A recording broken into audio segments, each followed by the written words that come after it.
Hail and well met. Welcome to episode 13. Lucky 13. Chapter 13 of book 2. It's Lucky 13, which is not necessarily going to be lucky for the Westgate Irregulars. I am Eric Scudby, the DM of this campaign. And take it away, Aaron. Hey, I'm Erin M. Evans. I'm the author of the Brimstone Angels saga, and I play Cecilia, a half-elf who is definitely not a warlock. I am going to tell you really quick about our sponsor, Idyll Champions of the Forgotten Realms. Idyll Champions of the Forgotten Realms is a strategy game that unites iconic Dungeons & Dragons characters from novels, campaigns, and popular shows into one epic adventure. And now you can get not just Farida, not just Havilar, but also their father, Mahen, just in time for the Great Modron March, which is going on until the end of the month. So you can unlock Mahen and add him to your formation and fight some Modrons. Crack me up. The game is available for PC and Mac on Steam and Web, Xbox One, PlayStation, Nintendo Switch, iPad, iPhone, and on all Android devices. If you type in the command at the bottom of the screen, it will give you a code for an Electrum chest. So go ahead, take that, pop it in, tell us what you got. Hope you get something purple. For more information, you can check them out at idlechampions.com. Hey, I'm Rhiannon Held. I write urban fantasy under that name and space opera under RZ Held. I play Artemisia, half-elf sorcerer who really likes lightning. And today I have something to say too. One of our mods, Doug Meyer, or as we know him, Meyer Doug, has opened an oddity and curio shop. This weekend marks the official opening of Meyer's Magical Market at the Ira Renaissance Fair in the Amana Colonies. The fair runs this weekend and next. It's a traveling shop focused on providing adventurers with a place to pick up some of the items that might help their future quests, as well as getting rid of some of the heavy loot that they dragged out of the last one. So if you happen to be in the Iowa area in the next 2 weeks and pop by the Renaissance Fair, say hi to Doug and mention Dungeon Scrawlers at checkout for a 10% discount. This shop has been Doug's dream for a while, so congrats on making it happen, Meyer Doug. Very cool. Well done, Doug. Yeah, Good luck to you, buddy. What's the name of the shop again? Meyer's Magical Market. Oh my God, I wonder if there's one of those in Westgate. Hello, everybody. My name is Yang Wang. I'm a writer and a filmmaker. So today, once again, we are doing a Jumbo D20 giveaway. If you take a look at the upper corner, you could see that there's a command there where you can enter for a raffle to win that beautiful blue D20 there, courtesy of Teacup, the creator. If you want to check out her Instagram, she does a lot of like custom work, and all of her dice are just gorgeous and amazing. So good, guys. They roll so good. All 20s, all the time, guaranteed. Yeah. Don't tell your Got for my DM. birthday. Don't tell our DM. Been just wrecking the kids in my D&D game. Oh, excellent. Yeah.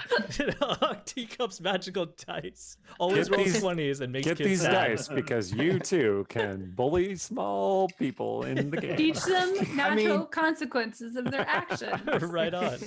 I don't know. I mean, she could probably arrange. I know because she weights the dice very carefully. I know that's She is half actually, the yeah. trick Yeah, they are to it evenly is weighted. weighting them so they're perfectly balanced. But I've I'm just sure been she lucky. could, for a little extra on the side, maybe. Slider. Aaron just has good dice luck. Yeah, Oh, and I play I'm Stong Mac Guck, half orc bard. sweet. I'm Stephen Merlino. I play Sturge, who is an arcane trickster and diviner and actor. And I'm Randy Henderson. I play Rogar Battle Baron, dwarf cleric, who's finding his own path to love and his own way to religion. Excellent. And for those of you in the chat who were worried, yes, Stephen has made it back in time for the game. He apparently had both a beer and a shot of Cuervo, so here we go. Amazing. All in 13 minutes. He ran to the bar, had 2 drinks. 13 minutes, chapter 13 of the campaign, Oh, my not a goodness. coincidence. All right. Oh my God. I have never been a drinker, but when I do drink, I have never been a drinker, but I can do it fast. It's like, I got that much time, no problem. Beer done, Cuervo done. But that's when I stop. I only do like 2 drinks. oh, But I'll race oh, you I see. for those 2 drinks. Okay. So, when last we left our regulars, they were on a lonely cliff with a certain blood spatter on the trail next to the dissolving body of this terrible spider creature that had come out of Shay. You decided to go back into the ring to speak with your captive / guest, Fayne, and you all disappear into the ring, leaving Shay holding the ring, trembling slightly as the moon is starting to set in the distance. And she goes, looks around. She summons this wave of moonlight from above and just torches all of the black goo that's left in the space. Just removes it all, and the shadows flicker across her face. And then we go to the Ringworld. Okay.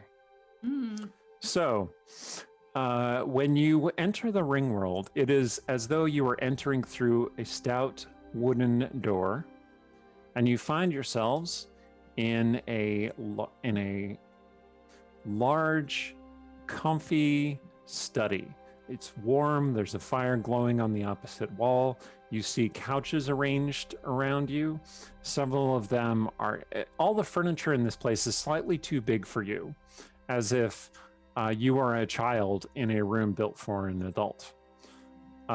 There's a bearskin rug that is larger than any bear you have ever seen. Not that Stong has not turned into, though. We got to make that clear. And the fireplace is just a towering, fortress of stone and flame. The room that you are in, you're not entirely sure what the ground was like that you just stepped through, but you stepped through this door into this space. As the door shuts, you see outside is darkness filled with these scintillating golden leaves, and then the door closes. In the room, you see a very odd wall to your left, which is to the right of the screen. I'll just ping it on the map. It is white stone, white like snow, shaped like fog intruding through the wall. Nestled amongst the stone fog are winking red gemstones that look vaguely like eyes. As you look at them, they seem to be winking at you. It is intruding through the wall and bumping up against the table. Otherwise, and you also see a few other spots on the walls, such as down here, where gray stone seems to be just growing through the wall. Down here, you see kind of like reddish, hot burning stone is growing through that wall. And it seems that the whole place is surrounded by some kind of strange, otherworldly matter. In this room are two individuals. One is Fayne, who is sitting on the corner of the couch, like sitting on the arm of the couch, like fidgeting. She's bouncing her leg up and down. She looks like a half elf. You recognize her, though. This is her usual form that she usually interacts with you in. A red-haired half elf. And she looks very nervous and anxious and agitated. And the other individual in this room is Lilton, who is down here at the bottom right. And he is sitting in a massive armchair, which looks to be far too big for him, with his legs crossed over the arm of the armchair. And he's saying, "Relax. What is there to be concerned about? Oh, yes, Artemisia, you have come. Welcome." He toasts your arrival with his goblet and then drains some. And Fayne looks over at you and says, "Oh, thank the gods. Thank the gods." Having fun in here. She says, "No," and she rushes over to Artemisia and grabs her arm. So, just a quick question. So, Artemisia has obviously been in here before. I think most of us have been in here before. The stone is new. Yes? We haven't seen that before? Yes. The times that you've been in here before, it has largely just looked like that study with the slightly too large furniture. But right now, the last time you were here, the study had broken open or exploded outward, and you saw just great vistas and drop-offs and mountains all around you. But now it is back to the study, and the study appears to have put itself back together imperfectly. Does Or Artemisia, maybe someone put the study back together imperfectly. does Artemisia feel like creeped out by this extra stone? I don't know, do you? Oh, okay. I didn't know if it would automatically. I mean, It doesn't seem threatening to you. okay. She's staring at it, but then Fayne's like grabbing her arm. So Yep. And Fane's like, what is that? What is that? I did not know you'd be putting me in here with something that would torture me like that. What is she pointing at? She's pointing at Lilton. Hmm. AKA her father. Well, maybe you shouldn't make us like think you're a dead body then. Okay, I promise never to do that again. Oh, I feel like there's so much wiggle room here. We don't Um, have any. No, I don't. I want to say one other thing, Artemisia. While you are here, when you're looking at Fayne, Fayne is in her natural form, which has the antlers and the slightly grayish pale skin and the very bright red pink hair. Everyone else is seeing her as a half elf. Does Stong still have true sight going on? Do you? It would have lasted an hour, and I cast it right before the murder investigation began. So yeah, you probably do. In that case, you are also seeing Fayne in her true form. Have you seen that before? Have you seen? I Fayne think in her you've true seen. form before? Some of you have seen Fayne in her true form before. I know Sturge has seen Fayne in her true form before. He prefers her true form. Hmm. Yeah, I think Artemisia did once. Definitely now, like she would never like reach out, but she's definitely gonna where the horns are. She's gonna sort of like frown at Fayne and then be like touching her own head, like clearly like thinking about what she's saying. Fayne says, "What? What?" And then she looks over at Stong, who is like, "Mhm." Yeah, I think Darren? Sturge has told Stong about what Fayne actually looks like. Yeah. So he'll kind of just like shrug it off, and he'll just be like, "Hey, Fayne." And she goes, "What? This?" She points to this ring on her hand. She's like, "This is supposed to be working. This isn't working?" And Lilton it's- over in the corner is like, Ugh. so Fayne goes, and she smooths her hair back, and her horns appear under her hands, and her visage turns into her true form for everyone. Thank you. And she Lots of says, look. "Well, if you can just see through it, I guess it doesn't matter." Is that what Lilton looks like? Real for real? Like, does he have horns for real? Ruan says, "Are horns something that you like?" Fayne God, looks I at, hope looks not, at since that came out of that question. Fayne looks at both of you like you have lost your minds, and then says, "All right, well, you're here, great. As long as you're here, I feel safe, better. That thing isn't going to attack me." And Lilton says, "Do I look like I'm going to attack you? Welcome back, Artemisia. Make yourself at home." He just runs his mouth constantly. Constantly. Well, so Artemisia's gonna like try to like take Fayne's hand off her arm and like put it say on Sturge's arm if Sturge is there. I assume Sturge is like right there. Yeah, 'cause he Sturge is usually- right behind you. And then she's gonna walk over to try to deal with Lilton. Okay. To like at least draw fire. You guys So can- yeah, you see that the study is slightly disheveled. Like the couches are a little uneven and not, balanced in a way. They're kind of off center. And papers are strewn on some of the desks. One of the books is open. Several books have fallen off of the shelves. It looks like somebody made a slight mess in here before you got in here. oh well, You gotta said straighten that. Artemisia was headed over That's fine. toward Lilton, or okay.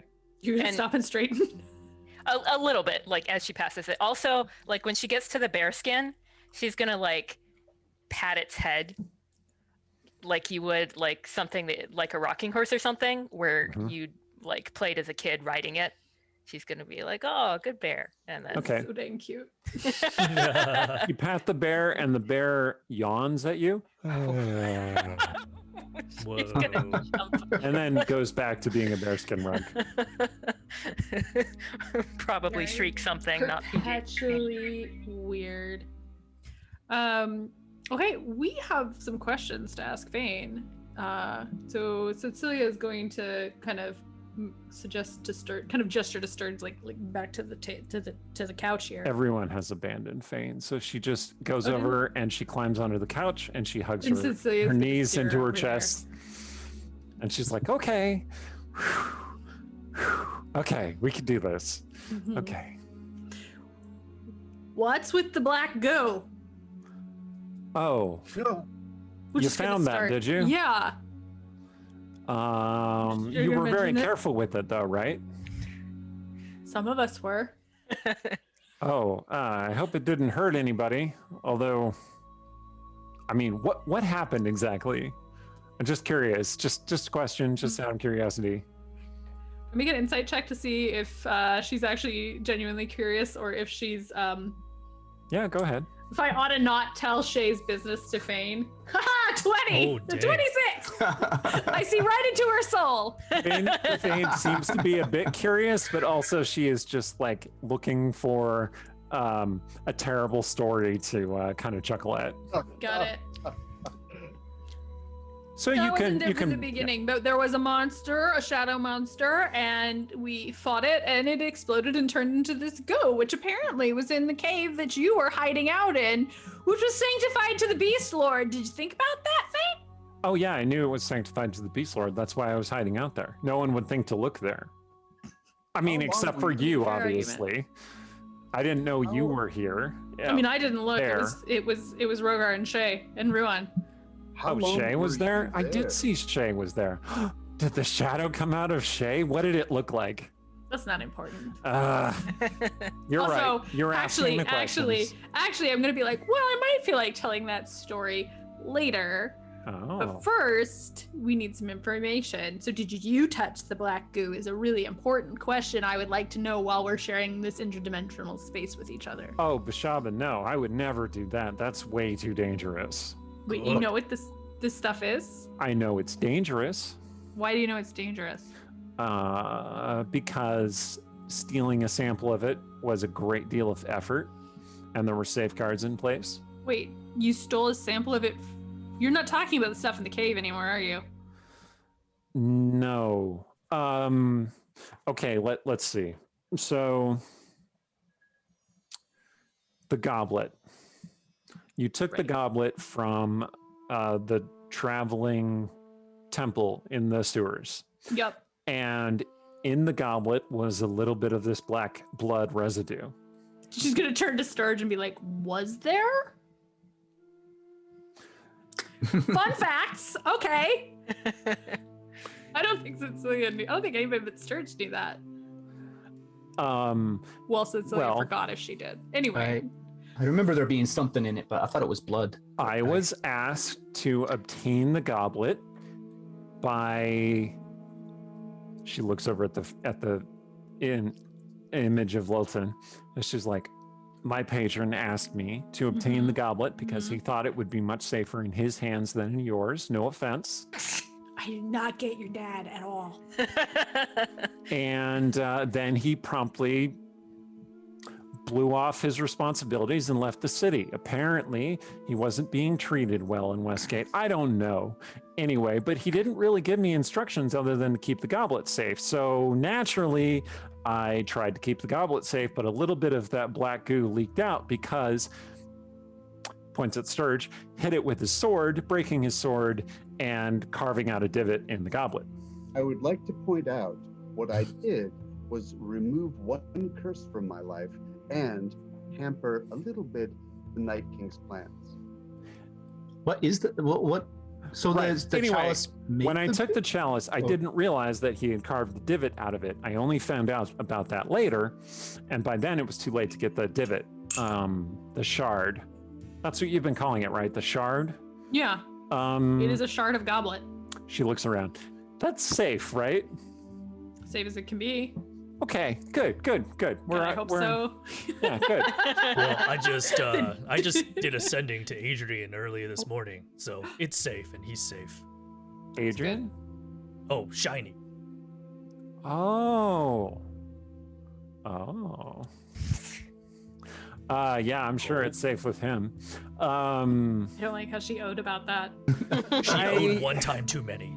He was in Westgate too short a span. I didn't get the chance to do anything with him. It's so unfortunate. He's very handsome, isn't he? Anyway, how's he doing, by the way? He seems to be doing well. He's traveling once again outside of Westgate. Oh, is he doing his lone night wanderer errant thing?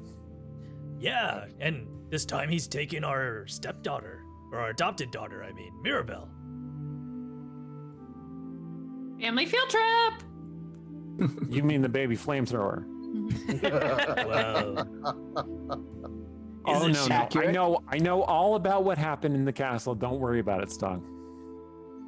I still regret making her do that. Question: has Stog told everyone else in the party what happened in the castle? Yeah. Let's just say, yeah, like in between adventures, he like caught them up.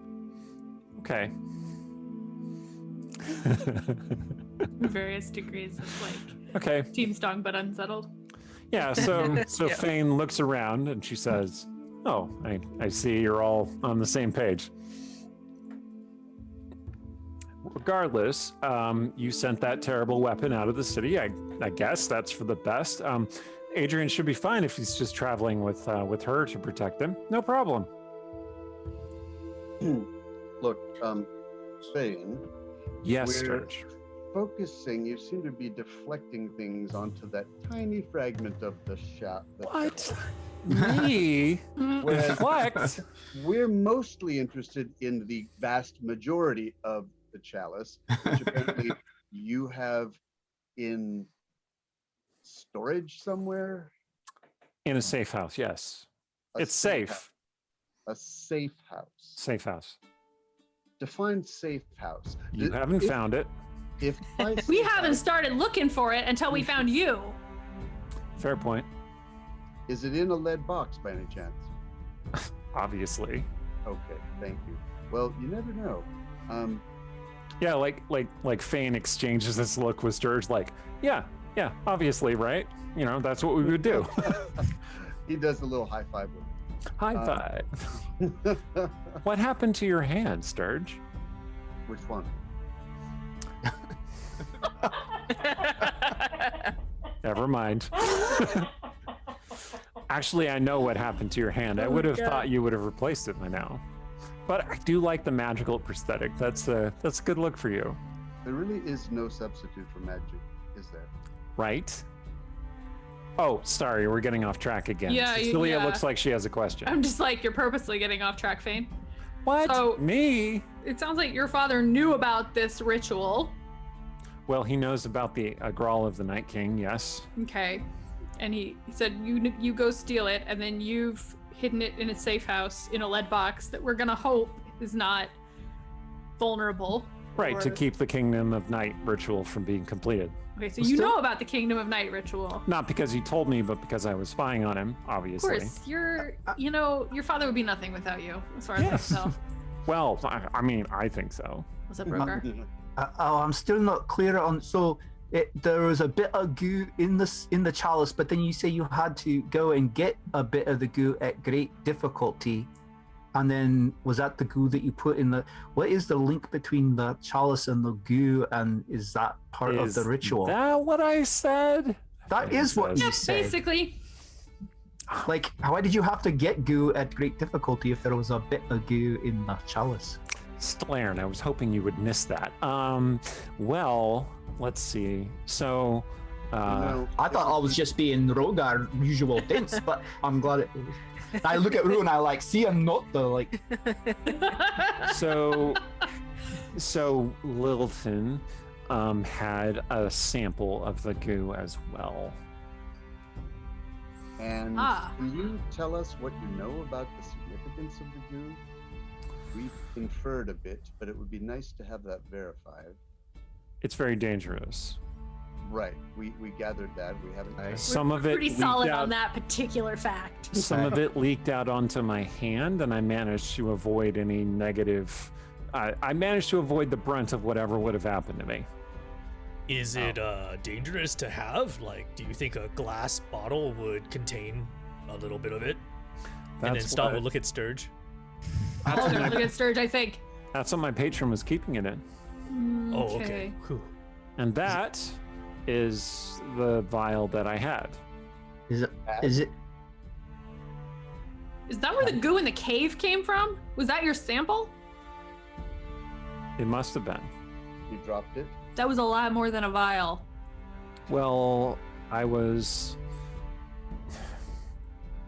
don't really know exactly what happened since you plopped me in this study with fake dad. But I can guess that you said it was Shay who discovered my hiding place. Aye. She went to grab my orb and somehow came into contact with the goo. It should have been sealed in the vial. I don't know how it got out. It's not like I would have set a trap like that. So do you know what so the Agrol She smiles is, not reassuringly. Yeah. we have to keep the Agrol from the Night King because of the ritual. What does the Agrol do? Do you know for the ritual? Like can he just go and get a different chalice if we keep the Agrol from him and continue the no. ritual? Oh no, well, I only know so much about the Agraal because it is an object of great power. I'd been studying it off and on, when I had time. But generally speaking, it can contain the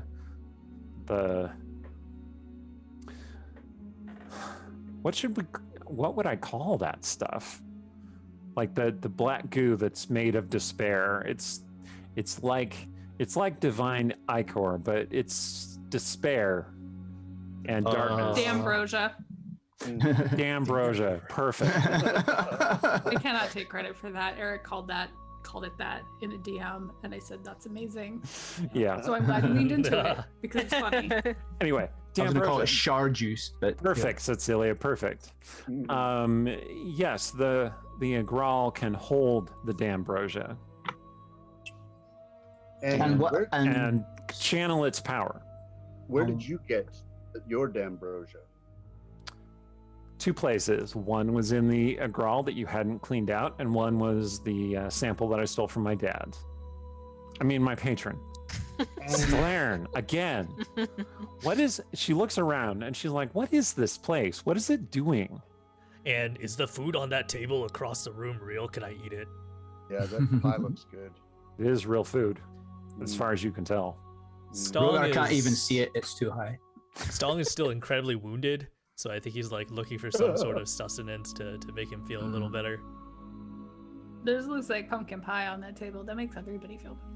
Mm-hmm. Oh, and cherry pie Stong is gonna wander over. there. And Rogar says, you see how useless all this giant furniture is? Now you know how I feel most of the time. Anyway. So Artemisia, I see that you have wandered over to where Lilton is sitting in the chair.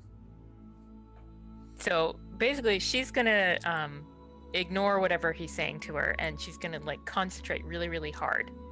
Like Mhm. maybe she can make him disappear. She's not casting a spell or anything. She's just concentrating like really hard. Did you Probably want me to looks a bit go silly. somewhere, darling? Yes, not here. Why? Because this is my place, and I I only am want yours, and obviously I exist in your place. If you, How do I make you don't look- want to use me and you would like me to go somewhere else, that's perfectly fine. people. How is this making Artemisia feel? Well, so Artemisia, like, I think she's having this moment where she's like, she kind of misses Lilton because he was really good in bed. And so this She's had a one, long time to like, practice. This one, can she just like sleep with him without guilt? I mean, obviously not when anybody else is here. And she'd have to Lilton make a new room. Lilton looks up at Artemisia and he's like, yes. And now I'm like, you have to compete with Strahd. Yeah. That's dangerous. Get to compete with my vampire lord boyfriend. He says, This is like the holodeck problem, right? Like, what are they says- really doing on the holodeck? Artemisia, you don't even need to create another room. Folks She see what you want them to see here. You see what you want to see here. the scales make it hard to tell, but she is totally blushing. And she's gonna like cross her arms and like turn her back on him. And like He says, I only look like this because you want me to look like this.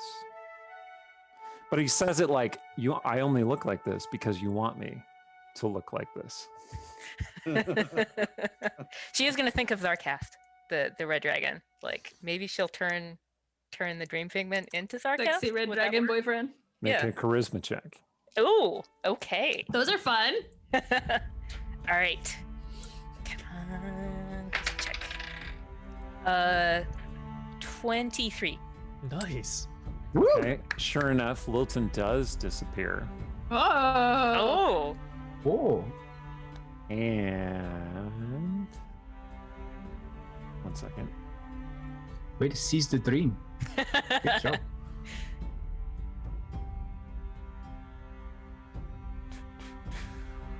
I'm Stone. looking for a suitable mini. Partially eating like some of this pie, or like about to eat this pie, like stops midway, and he's like, "Why did the lights in here suddenly get a little more romantic?" What is that music coming from? no, that's not an Artemisia kind of music. No, I know. Artemisia's kind of romantic music is definitely like Enya. Yeah. Oh my God. Enya, not in this. Oh my goodness. So, where Lilton was formerly lounging on the chair is now a red dragon perched over the chair, Ooh, like in red dragon form even. like in red dragon form. And he says, with your red dragon boyfriend's voice, "Yes, my lady. What is your will?" So Artemisia, if anybody's listening to her, you're gonna hear her sort of make this little like surprise little squeak, and then like this just like nervous little giggle. Uh-huh. And my she's gonna God. lower her voice and say in Draconic, hold that thought. And then she's gonna go back to the group. Just she doesn't the have to thought, distract. huh? Lilton anymore. Anyway, all right. And then she's gonna look totally innocent. Okay. So we are there more things we want to ask Fayne specifically about the D'Ambrosia or the Agraal? Because I also want to ask her about the lady who was pretending to be her baby mama and the book that Cecilia ran off with. I feel like we're Because that so was sketchy. Yeah, I feel like we're so close. Like, okay, so the Night King wants the chalice because can hold the D'Ambrosia, but what Yeah, is what's his the next- goal with Do you that know what- D'Ambrosia? How does What that the fit next into step control? is like. It's a focus in the ritual. But you don't know more about. Is he going to try? Is the Kingdom of Night him bringing out like those creatures like we had to fight against Shay? Like, or is it? Well, I don't know exactly how the ritual works, but generally speaking, I think he would fill the Agraal with the D'Ambrosia, and he would channel its power during the ritual to plunge the city into everlasting night. Oh. If we can get rid of the Agraal, then the Then he ritual sounds wouldn't- like it falls apart. He wouldn't have a safe way to hold that much D'Ambrosia in one place. Well, hey, That we know of. what a fortunate bottleneck. Anything else about the ritual that you know that we could also disrupt? Sort of as a backup? So there's also I- the glance back at Sarshan, like, Sarshan's like, Yeah. I really don't know. See, And Agraal, he must have a supply of the D'Ambrosia himself. I would imagine, Fayne says. It's just basically distilled despair and guilt, and is that what it is? It's somehow like given form or extracted from people, or Well, Ruin, Rogar, you're the cleric. You should know that more than I, right? that's what it seems to be. I wonder if we could also destroy his supply of D'Ambrosia. That's one other thing. 1-2 punch. Yeah. Uh, It also makes me think that we should destroy the D'Ambrosia that we have. I mean, why do we have it? We have no use for it. I You feel like have some of it? Yeah, Sturge took a Fayne sample. says. Yeah. Oh, and you brought it here. Oh, good. And Sturge has it. Perfect. Fayne kind of shrinks into the back of the couch a little more. Why is it being here especially bad? Oh, it's really dangerous, as you yourselves have experienced. Why did you have it to begin with? Why I did was it- curious. Why do you have it to begin with? Same reason. Yes. I think Stong wants to walk back over to the rest of the group. Ruin and- is over there casting a subtle druid spell over the food to determine whether it's really edible or not. And he gives you the nod. Good, because Stong's already been chewing away at this pumpkin pie slice. You're not gonna Oh. barf up extra planar material later. Just barf up like an anvil. Blah.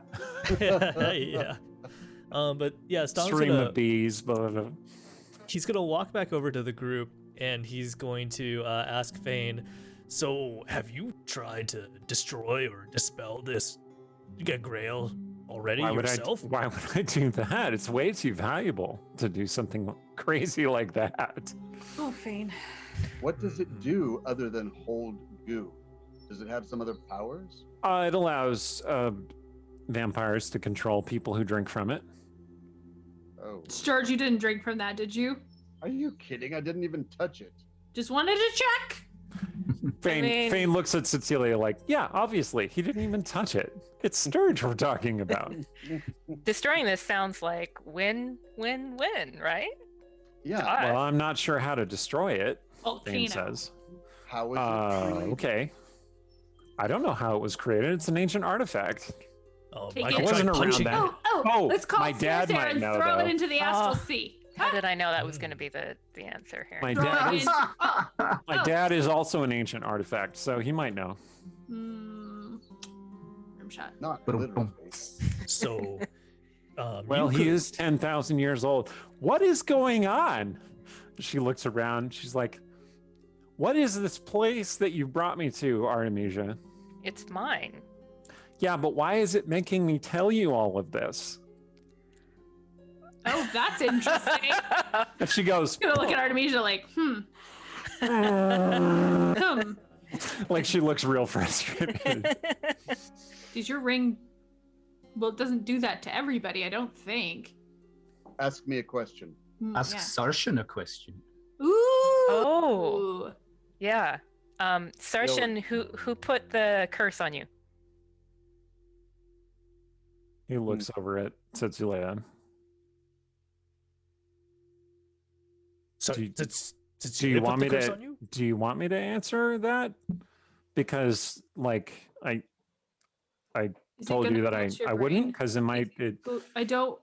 If it's gonna melt your brain, I don't want you to answer it because I think that's not something. We just have a lot to deal with, and I don't want you to hurt yourself. But are you gonna hurt yourself, or is the ring? Just try to answer and stop if it hurts. I'm just gonna like reach out and grab Rogar's arm and be like, maybe just be ready for a second. Okay. Fayne's like, he has a curse on him. Shut up, Fayne. What kind of curse? Shut up, Fayne! That's what we want to find out, man. He looks down at his hands, and he says, "The Golden Raven." Oh my God! Oh. Just gonna turn our region like, why did And you then he know you goes- could do this? Wait, it didn't hurt? Oh, that sounds lovely. A Saying golden that- raven. saying that sounds didn't pretty. hurt. And Fayne says, "Is it supposed to hurt? If he says more, will it hurt him?" Shut up, I Fayne. mean, I'm not saying that like I'm interested. He's just really cute when he's in pain. That's okay, what? all. Hmm. Can you ask him? Do you have to ask him? I think you might have to ask him. Can you ask him if he remembers anything else about what happened when the ritual actually worked? So Artemisia is thinking maybe it's because she wants things to happen, so she's going to be like, Sarshan, I'd really like you to be able to answer this without pain. And then she like concentrates. All right. Remember anything else?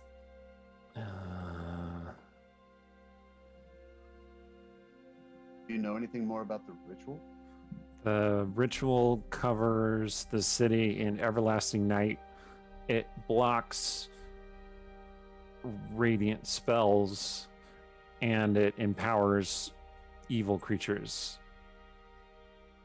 It's real bad. That sounds The extremely surgeon looks bad. excited. Hey, this is great. And you see one of the gray feathers that you occasionally see around him, kind of like lift off and start circling around him. That bad? I don't know. Has it done that before? And Fayne says, "Oh, this must be part of the curse." Fayne, shut your face. Oh, Wait, I bet the feather's gonna go right in his eye. Watch. oh, it might. Okay, Rogar's preparing the healing spell. Can I catch it? I I don't have a really great dex check. Make a dexterity check. I feel like she'd try.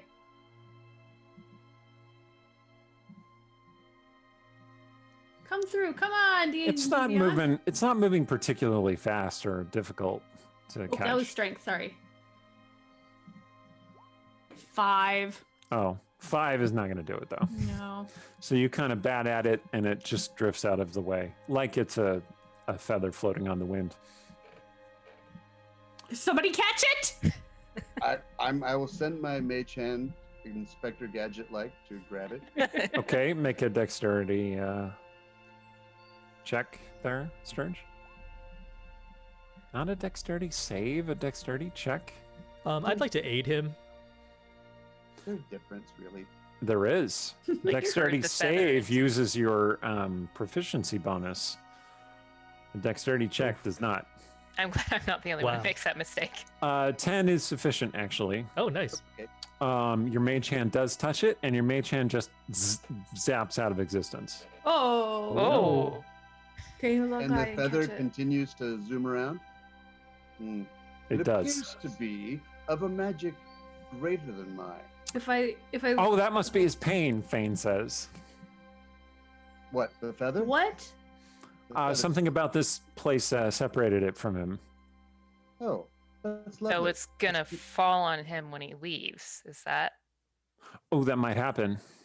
Or we could leave it here. Oh. Fayne's like, what is going on here? It's like I'm in it. And then she looks over at the cleric, like a zone of truth spell. Oh, I have a question for you. She gives Rogar the evil eye. Since we appear to be in a state of uncommon truthfulness, you once told me to ask Illyra a question. Who's we? I am in a state of uncommon. I see. Yeah. Well, that's even better. If Oh. I were to ask you a question that you told me to ask Illyra, you would have to answer it. You told me once to ask Illyra, who's the Night King? Who is the Night King? A former lover of Ilra's. Named. I don't know his name. That Why do doesn't I mean care that- about such things? Barbie's like, you That's narrow it, it down was that the much? secret. Everyone was Illyra's former lover. Well, she loves him still, and you should probably not take her into battle against him, because then she'll turn on you to save her lover. Huh? That's Huh? Oh. Hmm. That feel horrible, like horrible one of woman us- attracts people like that. I do feel like one of us should pop out and ask Shay about this, but Shay is the worst. Shay is No. just like Illyra, I and wouldn't- then they're two perfect, horrible, broken people together, and it is She so loves you too. goddamn adorable. What is going on? Dong, you could send to Shay right now, couldn't you? And say, is this true? Should we be worried? Are you worried? That's the way Dong. Yeah, Doing so song Stong, voice. Stong will do that sending, but he's going to like do an impersonation of Sturge doing an impersonation of Stong. Can you All right. send that on the ring world? If it's on a different plane, there's a chance for it to fail. If we're on Right, the same I'm gonna plane, then I'm gonna need you to make a performance check, please. performance check. That's right, because you're pretending to be Sturge, pretending to be you. Oh, I see. That's pretty hard. Yeah, That's a actually like, six. very God, what was that show? That's a Orphan 6. Black? Orphan Orphan Black. Ah, so Great good. show. Okay, did you roll percentage dice? I have Okay. not yet. Either roll percentage dice or just a d20 would be sufficient. Okay, Percentage dice 51. that's fine. Yeah, that sending goes through. What do you ask exactly? Sturge, what would you like Stong to mimic? Shay, I know you're in the chat, so Stong is going to do the sending, and then I would like you to reply with whatever you would actually reply with as your character. Go Is ahead. the Night King truly one of Is the Night Illyra's King truly one of Illyra's lovers? lovers? Does she still love Does she him? still love him? Will this be a Will problem? this be a problem? Do you think it's a Do you problem? think it's a Is that 20? That's the end. Do you think it's a okay? So, is the Night King truly one of Illyra's lovers? Does she love him still? Is this a problem? Do you think it's a? That's the message. Okay, so you send that sending. There's a little bit of interference since you're sending across a planar boundary, No, it's gonna be like telephone. but you push through with your will, and it zooms off to reach its intended receiver. Fayne says, "What would Shay know? It's not like Illyra would have told her. Illyra doesn't tell people secrets." Oops. But apparently she told you. No, I found out on my own. How? How does anyone find anything out? Answer How the do you question. find things What out? a Serge? philosophical answer. Answer the question. The zone of truth. You Obviously, we must need to bring. I do Illyra my here. research. You just went to the library. You pulled down the who's who of Illyra's lovers. answer. Well, if you must know, Stop your I- Instagram. I looked through several of the books in Mirren's library and came across a picture that I found very familiar. I showed it to my father, and he told me this long, extremely embarrassing story involving Illyra and the night mask she fell in love with, who became a vampire and then the Night King. That is embarrassing. Tale as old as time. Right? Okay, so Shay sending back. Yeah, so You get a Stong message perks back. up and he's like, "Oh, Shay just sent back to me. She says, that's news to me. I've never heard that before. If that's true, it's a problem. Definitely. I'm not sure how to feel. Here, I'll ask." Oh shit. Fayne says, "Brilliant, brilliant." Do we need to- Even from in here, Fayne wreaks havoc. do we need to get out of the Honestly- ring? Maybe. I don't know. I don't want Shay to be sad. Oh dang. But also, I feel like Well, this is you a thing shouldn't she have should sent her know. that message. Well, you know, sometimes truth is just the kind of medicine everyone needs. Sturge, that feels so Sturge. Fayne is like, I have a quick question that's sort of a digression. Just gonna pull the book out and be like, what's this? which book is this? This is the fairy tale book that the gal who's pretending to be Lord Golder's Oh, tragic lover right. that we She went along with, says- and then went, wait a second. She says, that's a magical book of some kind. Mhm, Would you like me to mhm. peruse it and see if I can figure out what it is? First, I would like you to tell me about the lady who gave this to me. And what's her angle? Oh, Because I'm pretty sure she's not carrying your baby. her preferred angle is... Oh, wait, that's not what you were asking.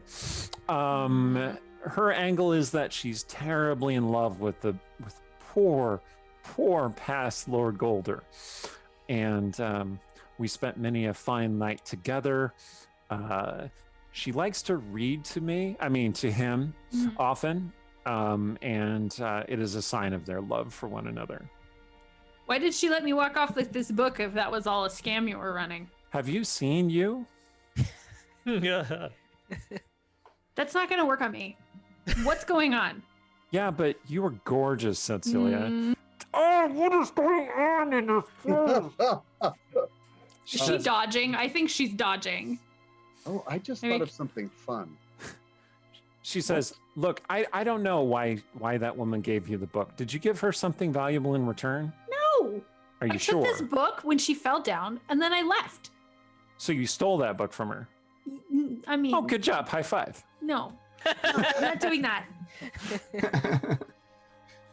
Don't leave me hanging. I am going to be hanging, Fayne. Oh, I am hurt. Yeah.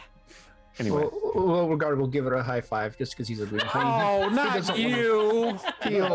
Oh, Wipes her okay. hand on her leg. Poor Rogar. Don't do that to Rogar. Ah. Fayne's like, oh, this place is terrible. Fayne, can I Yeah. tell you? I would like to tell you a piece of truth. Do I have a choice? No. No. Go for it. I find you absolutely irresistible in your natural form.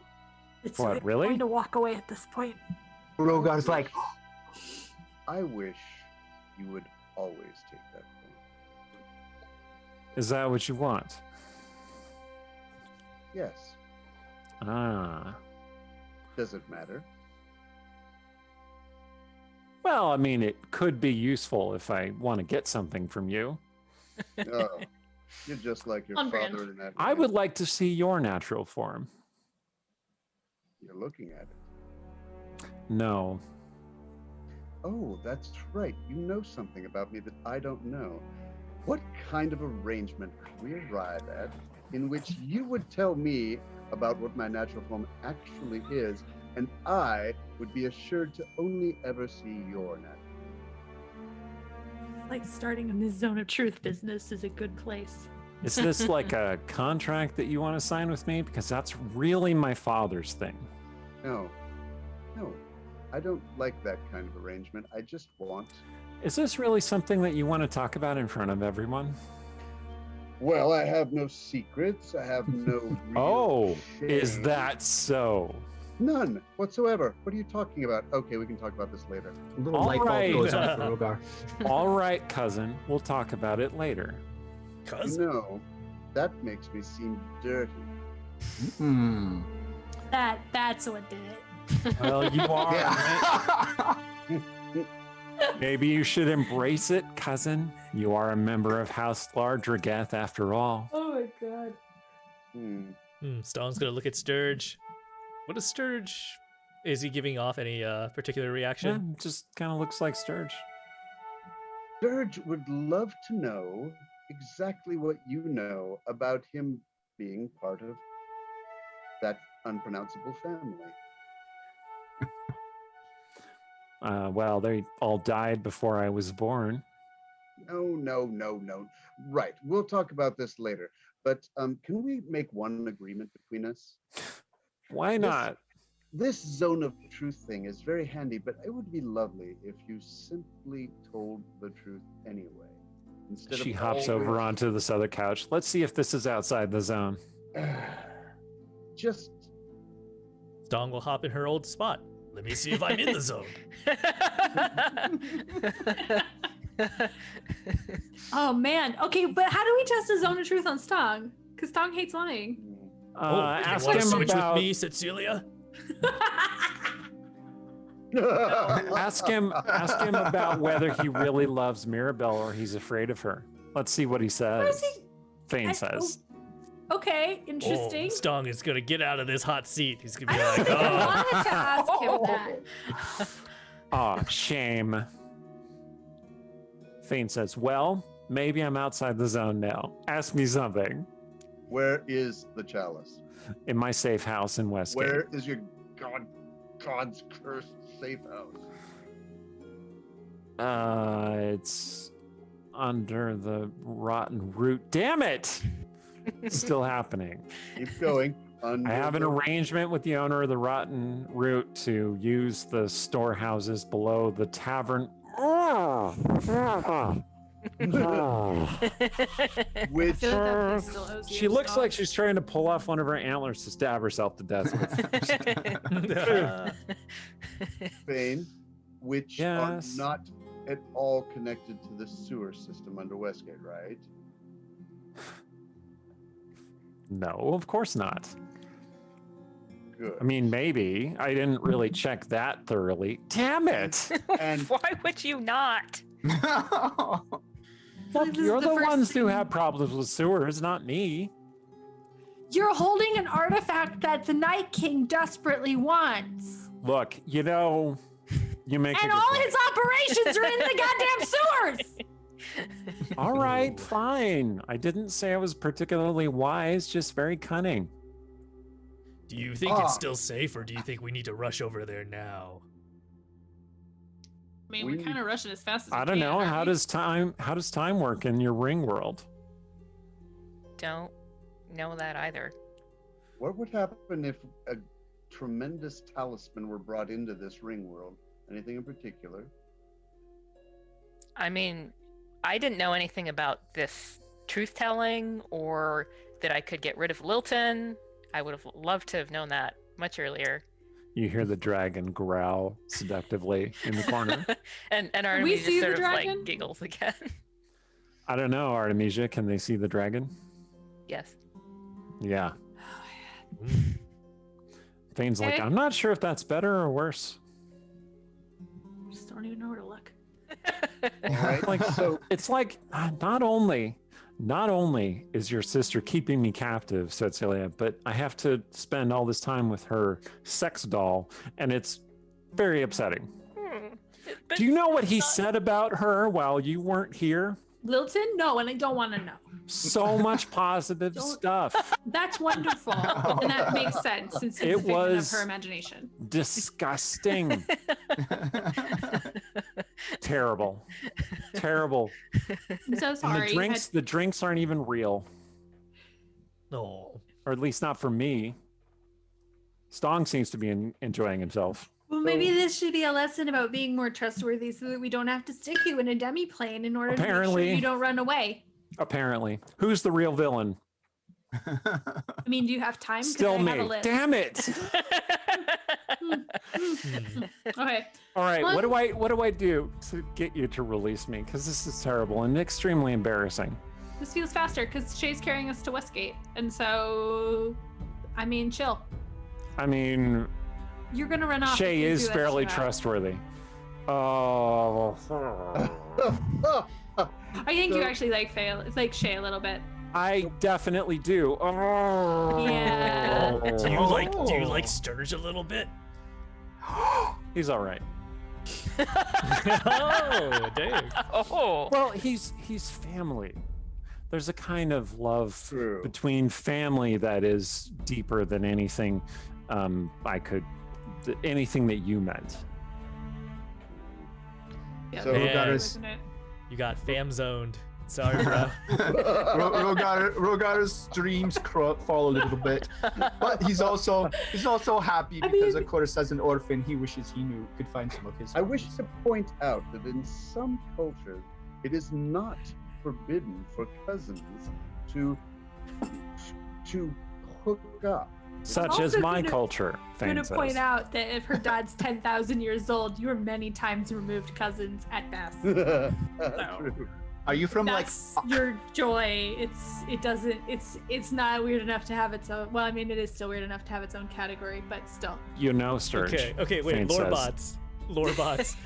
Which realms and which cultures in the Forgotten Realms allow cousins to marry? I want to know. Well, Mostly- in mostly Dragonborn those culture, elves, there are Jesus. cross cousins and parallel cousins. Yeah. There you go. And in You can- Alabama, it's a southern part of You can definitely marry within your clan, but the thought is within your clan, but not within your line. But then, what is the point?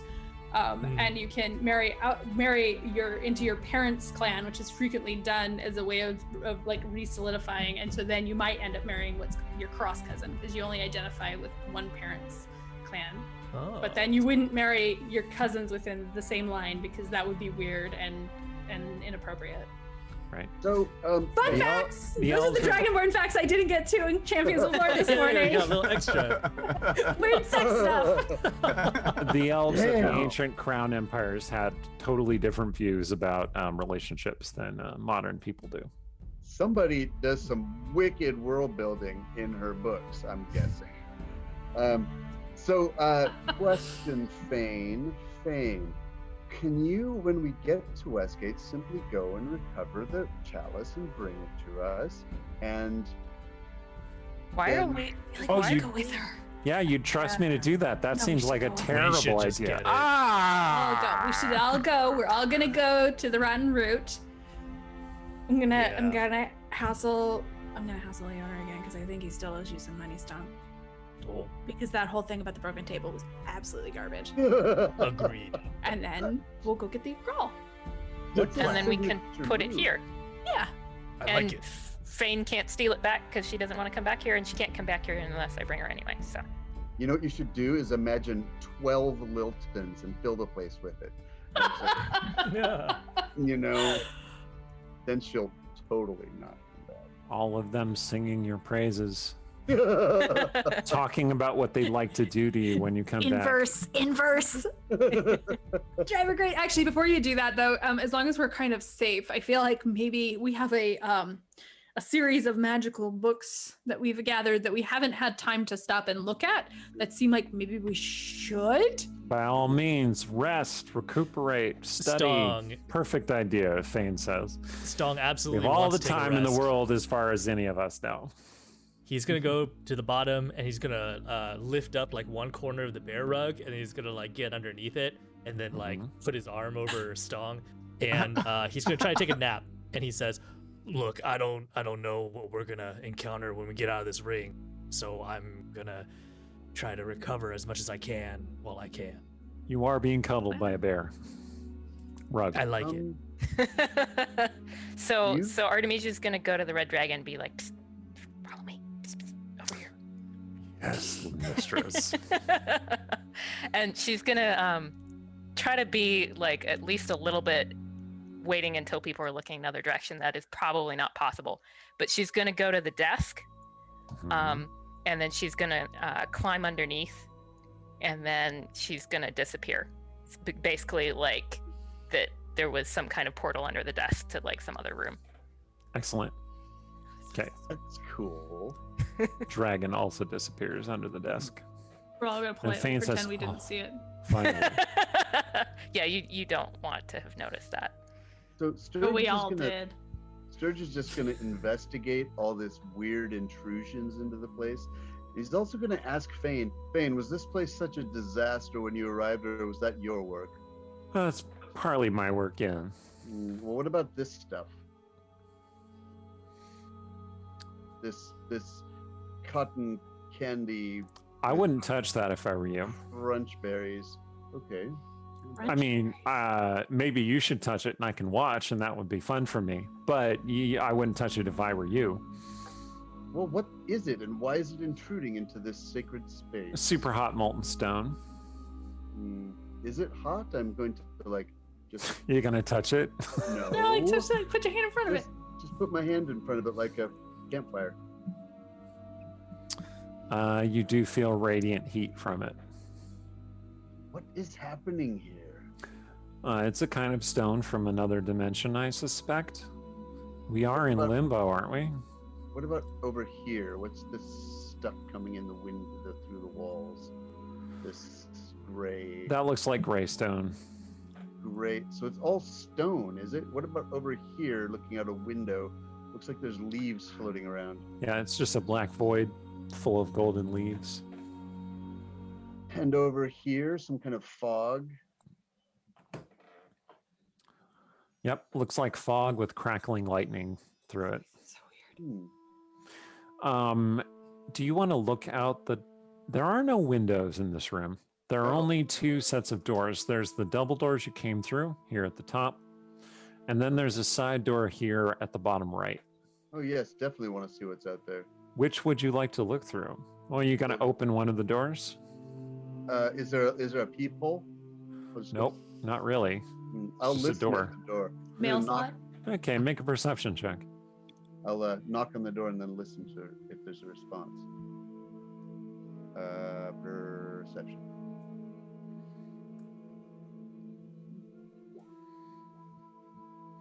Okay, you hear something howling outside the door.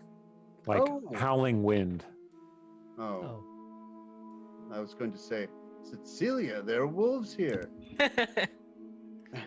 Artemisia, well, she's gone. Busy. Howling wind. I don't want to get sucked out of a door. Right, never mind. So Did you want to open the door? No. Okay. What if it sucks me out? I don't want to be sucked out of You door. want to be sucked out into possible limbo? Come on! Live a Your sense of your little! adventure. Seriously. Maybe you should, Fayne says. Maybe that would be entertaining. I'm sure it would be entertaining. You're the one with wings. Why don't you? You could always fly back. You don't think I tried that? You did? What did you see? Nothing but puppy dogs and rainbows for as far as the eye could see. Interesting. I No. don't She think she's draws. in the. Does that count as breaking the zone of truth effect? I don't know. That's what she said. Hmm. Is the Is zone of metaphor truth? truth? Wow, I philosophical. don't know. Was she telling the truth or not? You can open the door and see. I'll do an inside check. Okay. I feel like Cecilia's gonna stare him over and open the door. But I You actually have- want you to. have no idea. Okay. That doesn't seem like a realistic thing that she just said, but that's what she said. I mean, it doesn't match Artemisia. You would know that. It does not. Does not. Artemisia's Also, not into if- puppy dogs and rainbows. I don't know if we would know this, but if we're in limbo, like it could kind of be anything in any moment, right? So maybe it is Sure. puppy dogs and rainbows for Fayne. And when you open the door, it's going to be a tornado of chainsaws and fire and more Faynes. Anyway, Fayne extends herself along the couch. She's since the couch is too large for people, she doesn't reach all the way. She's like 2/3 of the way along the couch. So Sturge is going to lie down next to her and prop himself on an elbow and look right in her eyes and say, "So, tell me about me." Okay. While he's doing that, can we look at the book? Yes. All right. Sarshan comes over to you while you're looking at the book. The And feather is still floating around the room. Feather is still floating around the room. He says, did I keep my promise? You didn't hurt yourself, so that's good. That's the main thing. Is there? Okay. I mean, it was so bad before. I don't want you to do that again. I don't want to do that either. Good, we're on the same page. Excellent. So, can you talk about the Golden Raven? What do you want to know? What is that? I Very... saw it in that memory of yours, and it's just like a weird winged lady that cursed you. He looks away for a moment, and then he looks back and he says, a very powerful and malicious entity who conquered most of the world. And you see another gray feather float off of him and start floating Okay, around the room. I need you to pause for a second because I'm really worried about those feathers. Okay. Like, I do feel a little bit lighter, like That's something is good. lifted off my shoulders. Can we? Which Can anybody literally dispel happened. magic? Who isn't currently banging a dragon? Not stung. Okay, an Artemisia can, right? You have that Yes. that spell. Okay, so when Artemisia comes back, we'll see if she can dispel magic on the feathers, because I'm worried they're gonna reattach themselves and Okay. kill him. I'm certain Well- Rogar could. Do you have dispel magic? I do. Can you? Could it be like Rogar? These feathers things. I don't know what's the deal with them. But I was gonna Really? try it. I was gonna try dispel magic. I do not remember if I tried greater restoration on Starshin yet or not either. you But- did, and this, right. whatever this is, it didn't work. But Right. those aren't on him now. I Right. don't know. Or Okay, remove curse or just Uh, leave it. I'll cast it. I think I didn't even use any of my 6th level slots, so I'll just cast it at 6th level, especially if I'm going to rest. And What, dispel magic, you mean? I Okay. on the feather that's flying around. Dispel. Okay. They cross. Can you get them when they cross? So you get both of them. Is that possible? Oh, is there more than one? There's two now. There are two. Oh, okay. You can get one at a time. All right. I'll try. I'll try the first one. Okay. That was flying. You hit the feather. It crackles with psychic energy, like pink purple lightnings. Zzz. And then it zips back towards Sarshan and smacks into his shoulder. And he kind of staggers backward. And goes, No. oh, my head. Uh, He's gonna grab him. Okay, don't do that again. Okay, I'll cast a Oh. cure wounds on him. Just Ha, ha. Oh, that was not good. I don't know what's going on. I'm sorry. I didn't mean to break my promise, Cecilia. No, I really it's didn't. okay. It's. Oh my god, I'm so sorry. How did you? What? I'm not there. I'm. I mean, He's we're spooning standing with right Fayne. in We front understand. of you. I mean, Okay. if you're distracted by Fayne, that's fair. But we are like I'm looking at the map. We're literally standing in front of you. How did you meet this raven? It seems you've made a deal with her. Is that correct, or did she force something upon you? He looks over at Cecilia for Oh, guidance. Sturge, if he answers that, the feather's gonna come back. But that may be okay if we just leave the feathers here. This place Can seems we to have feathers some here? power over them to begin with, so I wonder if they would just stay here. Oh, that's a really good question. You should maybe test that though. Like, get Artemisia back, take him out of the ring, and see if the feather sticks him. Can I do an arcana and see if maybe I by some miracle of coincidence understand how this would work? Sure, go ahead and make a check. Okay, I have to go back from my. I'm trying to go from spells to core. There we go. Arcana. You know, Someone in the chat asks, what weighs more, a pound of Ioun stones or a pound of Ioun feathers? And the answer is, Sturge knows everything about Arcana. That's the Yes. answer. oh, wow. He got a 26 on his Arcana check. Okay, Sturge, this is what you figured out from watching that happen. okay. The feathers are a collection of that, like a manifestation of the curse. Okay, and when he speaks something, when he tells a secret, it turns into a feather that floats off of his body. You think, however, that if you were to leave this place where the effect is no longer active, those feathers would return to him, and each one would damage him the way that one feather did. Simultaneously. I don't think that's I want to solve this whole problem because this seems like a huge problem, but we have a very pressing issue with this Kingdom of Night stuff, and I do not think it is worth getting Sarshan hurt. Yeah. When Maybe Ringworld, you could extract secrets from him, Fayne says, and then just leave him here until you find some way to break his curse. That could be a long time. You wouldn't have a problem with that, would you, Cecilia? We'll keep that, that's not your business. I suppose also- not. Also, that is good to know if that's what we have to do, because we're gonna Sarshan fix says, this. I don't want to leave you. Nobody's you're not going. No, we're gonna fix this.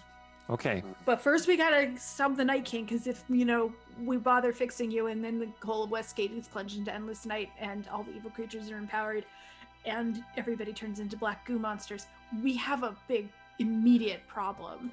That's true. That does sound like an immediate problem. Okay, so we have a book that seems like it's fairy tales, but something is weird and magic about it. We have a book that Sturge stuck a tongue in, and we have the book that Rogar found, right? Mhm. Can we check these resources for? Yeah. Sure. Yeah.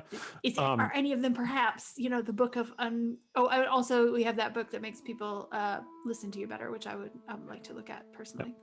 Over by the table, Rogar, you're standing there next to Ruin. Ruin Right. kind of like lets out this relieved sigh, like, good. Yes, the books. That's a good idea. Okay, so which of those books do you want to look at first? Start chronologically, the one we got from the Night Masks. Okay. Any votes? Any votes? Yeah, I like that. All right. One Rogar recovered. Were we? It's locked, right? Or did we ever get that? It is locked. Yes. Fayne, would you do the honors? Do I look like a thief to you? Yes, Don't I answer that. But Fine. Give it here. Sturge is gonna step away. She whispers a spell and waves her hand and then knocks on the lock, which makes this loud ringing sound that just boom, penetrates through all of the Oh man, Stone's study. gonna bolt up, and he's gonna be Ah. like, "Oh my god! Oh, I just fell asleep. What was that?" Ain't And, being flashy. The lock comes open. And she says, I don't really like using that spell. It's not very subtle, Ghost. Anyway. Very brash. Subtlety, Fane's byword. Thank you. There you are, Cecilia. Don't mention it.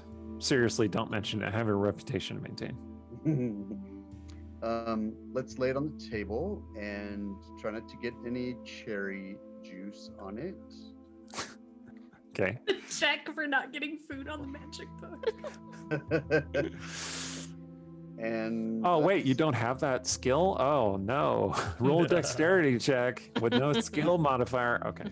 drop it right in the It's middle. fine. It's fine. Scrub it with your thumb. Okay. I'm Right. assuming if you look at this with detect magic, it's magic. Because we The- didn't do that before. I don't think. Yeah, the book itself is not actually magical, but it Good. It's not cursed. right. That's a good thing. It had a fairly complex lock on it, and what it is that it appears to be a tome of historical lore about the Dragon Coast area. Ooh, what edition? Just kidding. It's hardcore first edition stuff. Oh, collectors would love this. So there are like very objectionable tables in the back of it. Anyway, but the book mentions that once a dragon ruled over the Dragon Coast, and that's why it's called the Dragon Coast, until a band of brave adventurers slew the dragon and founded the city of Westgate upon the bones of that dragon, which seems maybe a bit embellished to you, but a very epic opening to the book. And then it's a history of Westgate and the Dragon Coast. Oh, we should tell Flip- Artemisia about those dragon bones. I'm curious. What does it say about this? I'm going to skip ahead a bit. Anything about the night masks and the? Its last update is from sometime around 100-ish years ago, and it says Vampires. The Night Master ruled over by a man called the Faceless, who attempted to seize control of the city in the early 1360s, only to be slain by a group of adventurers who thwarted his plans and flooded the Night Mass lair. And the guild was vanquished, never to return to the city, is what it says. Who is the author of that book? And how could they be so wrong? Bruno, sorry, Oh, Steven, I think you Sergeant Shell. unmuted yourself. trying real hard to find them. If we were to sit with this and look for the mentions of the Agraal, that seems like a wise thing to do. I think it comes after checking the other two books. Yep, you can. You can look through it in detail. It'll take a while, but you could do that. I mean, we gotta go back to. I actually don't know how far the onsen is from Westgate, but I assume It's at least a it's day's left. travel. Okay. Couple days travel, really. Oh, I feel like several of us have done the kind of homework where you have to find the keyword in the magic tome that's incredibly dense. So we probably can pull our skills together and find the word Agraal in this book somewhere. One Artemisia will help. Yeah, when at you're some done. point. Okay, what about the book I'm gonna call the tongue book? Tongue book? Okay. Rogar. Oh, I was going to say, Rogar says, I think in the back of the book, there's like these things that tell you where all the words are, so you should look under A for Agraal. All right, good start. Okay, so you want to know about the tongue book, or you want to look up the term Agraal? Can we one of us do one and one of us do the other? Yeah. Rogar, All do you right, wanna start let's looking talk at the about the tongue book, and then Shove it at Ruan. Ruan, find the word Agraal. I'm not good. I'm Give not him good a really at boring books. job. Show the Ruan. Ruan's like, Books reading make me isn't evil, don't really make me my do it." thing. But yeah, I suppose. Oh, it's written in this human dialect, Tundathan. Perfect. Are there Perfect. pictures? I could help if there are pictures. Maybe I could find a picture of the Agraal. You find a picture of a very long sea serpent coming out of the water and Well eating done. someone. Yay, go far. Oh. And Does Ruan's anyone- like, oh, this is interesting. Does anyone have the Control F cantrip?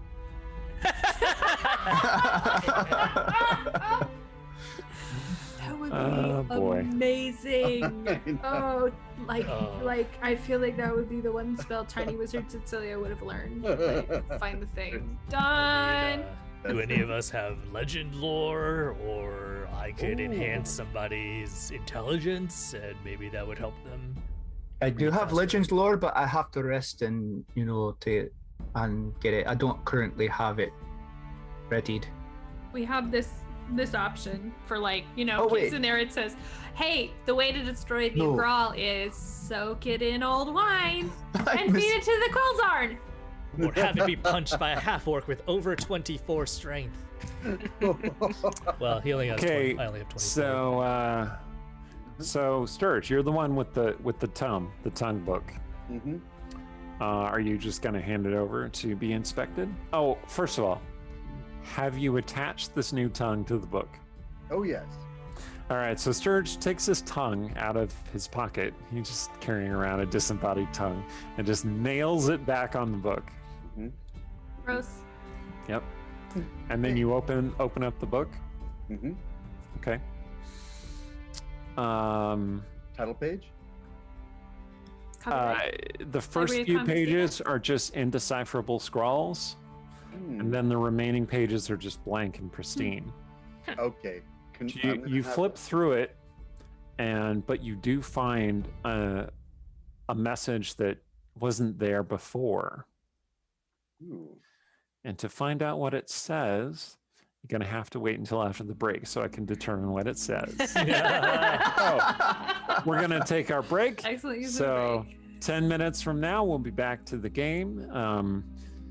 Chat, what does the book say? Yeah. Can Steven run back to the bar during the break in time? No, I'm hungry now. I gotta run to the store. Can you run to the bar and get some nachos and eat them before the break's over? Just comes back. He's got this thing in notch. Cheese all over his face. All right, don't go away. We'll be right back. Hail and well met. We're back from our break. I wanted to point out that the group made me get out my Cloak and Dagger, one of the best books ever from second edition, Forgotten Realms, for some information about a couple things. So, first of all, I was going to write down that cryptic thing. Okay, I'm just going to write it down so I can read it to you. I'd rather do that than try and improvise it. So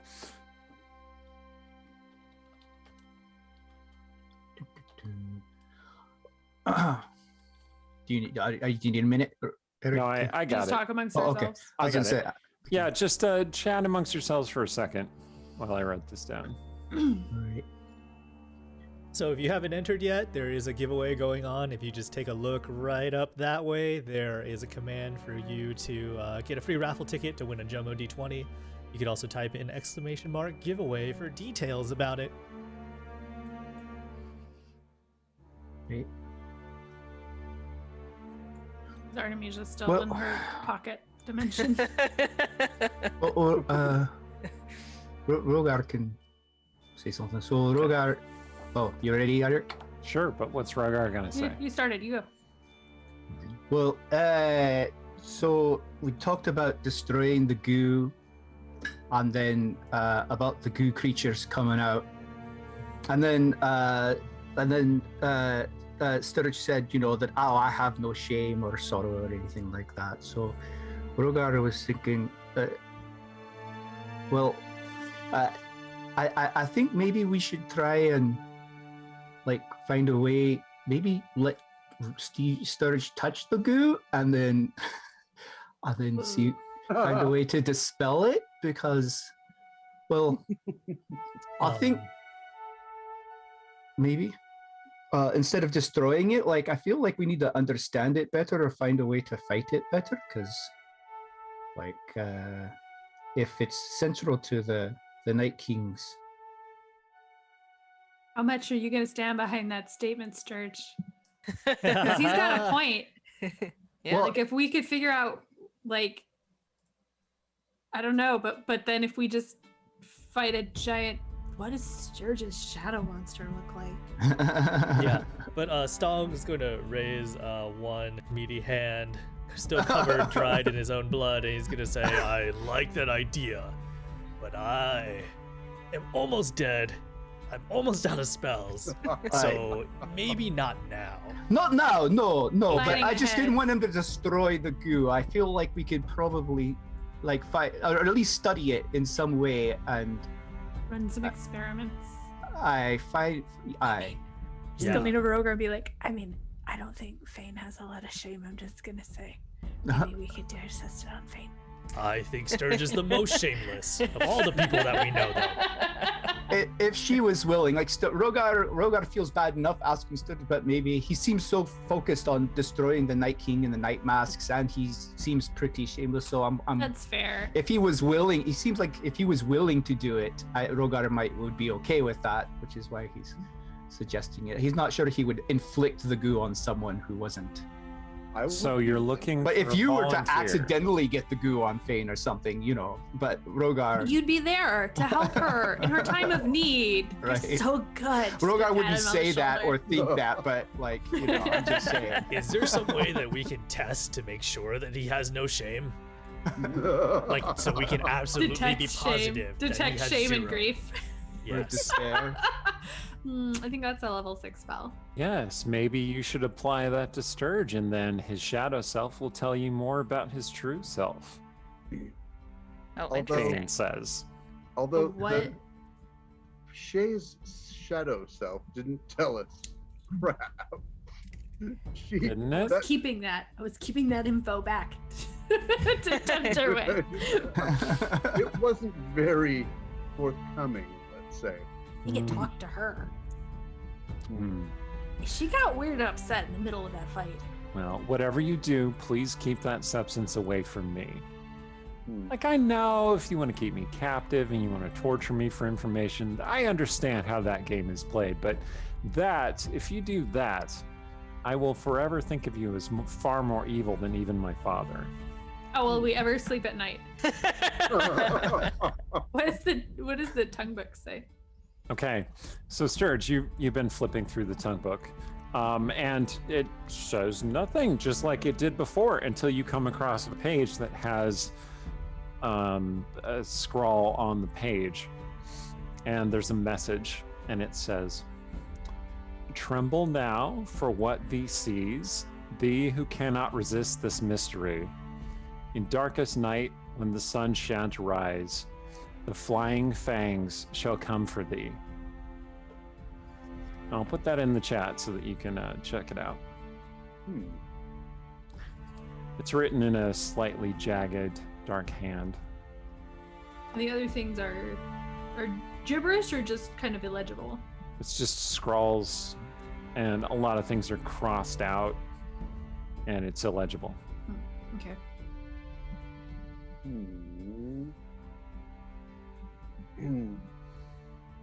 Would you like to attune to this item, Sturge? That's a wonderful question, Sturge.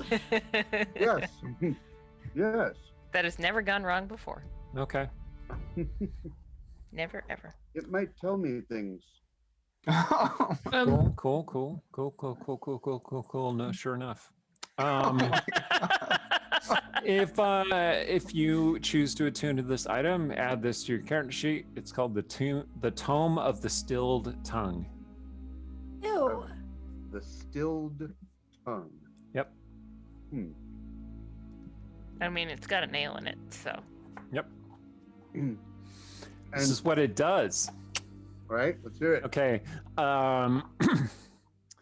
If you attune to this item, you can use it as a spellbook and as an arcane focus. In addition, while holding the tome, you can use a bonus action to cast a spell you've written in the tome without expending a spell slot or using any verbal or somatic components. Once used, this property of the tome can't be used again until the next dawn.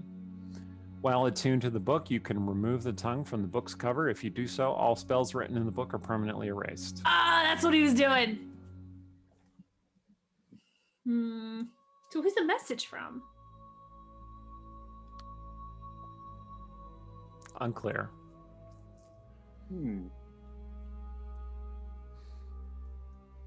Who is reading the Westgate history book? Are Rogar and Rowan still looking at it? Oh, aye. Okay, Rogar, make an investigation check. All right, here we go. Rogar and investigation. All right.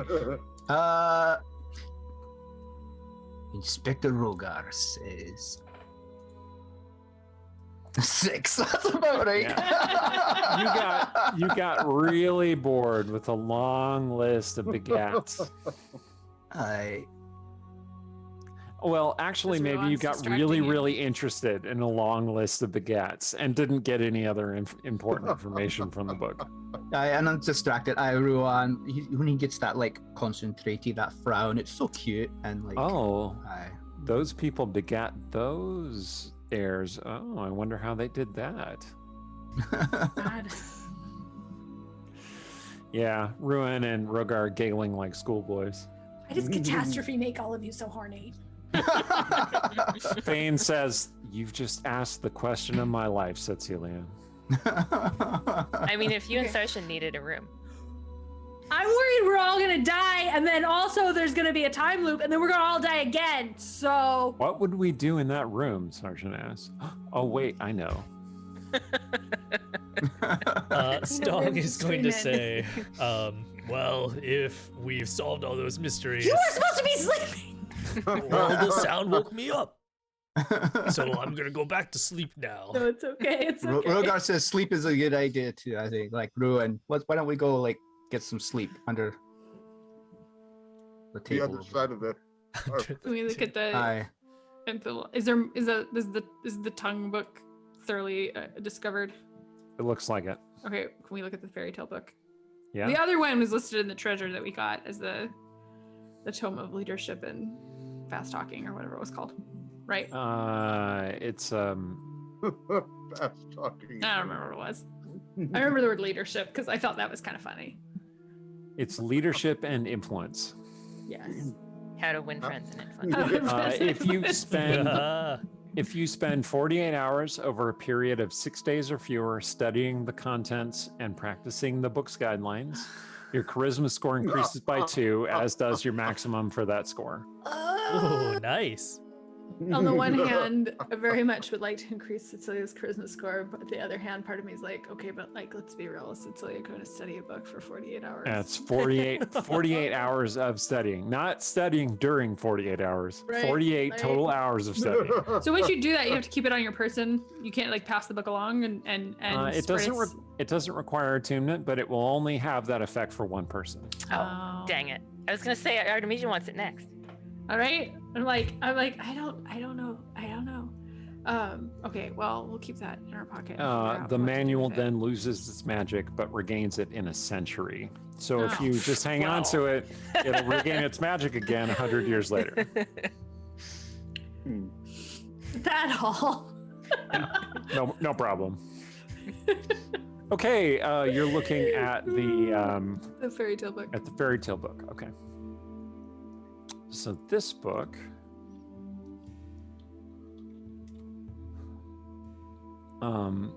it is magical, and it's clearly illusion magic. Mm. And at first, you're flipping through, you see some familiar fairy tales that you would have heard of even in Rashomon. Rashomon has a lot of fairy tales. Oh, yes. Similar to, different from It's a lot. fairy tales told elsewhere in the realm, but you have a lot. Okay. Rashomon is Then she's like, yes, like the Rusalka and the Angry Tree. Everyone knows that. right. If there were a Grimm's fairy tales in the realms, it would probably be about a visit to Rashomon. Pretty much. And people, Grimm would be like, the Grimm brothers would be like, hey, listen to these crazy tales. Okay. And so you're recognizing a lot of the different tales. There's a tale about a dragon. There's the parable of the knight and the 4 guards. There's the parable about the seductive demon. There's a parable about the warden of the woodlands. And you realize that as you're reading, basically, there's a page-long story next to a picture. Mhm. And then the other side of the picture page is blank. So as though you could tear out that page and it would just then lead into the next story. Mhm. And as you're reading the story, the picture kind of moves and acts out the story. And you realize as you're spending time with it, because you're basically all taking a long rest here, as you spend time with the book, you realize that you can tear out the page and toss it outward, and it will manifest an illusion of whatever is on that page. Wow. Interesting. So it's like a deck of illusions, except in book form. Okay. Because we're the writer's stream. Welcome. Thank you, everybody. Okay. Can you send a list? Actually, I don't know who wants to have this, but I guess we'll pop a list in Discord. Yeah, I'll send you a link to it on D&D Beyond, because Oh, even it's handier. listed just right I there. just assumed you made this up. I did not. I mean, I'll send you a link to the deck of illusions, which is what it is mechanically. Oh, it's just a deck of illusions. Okay. Yeah, basically.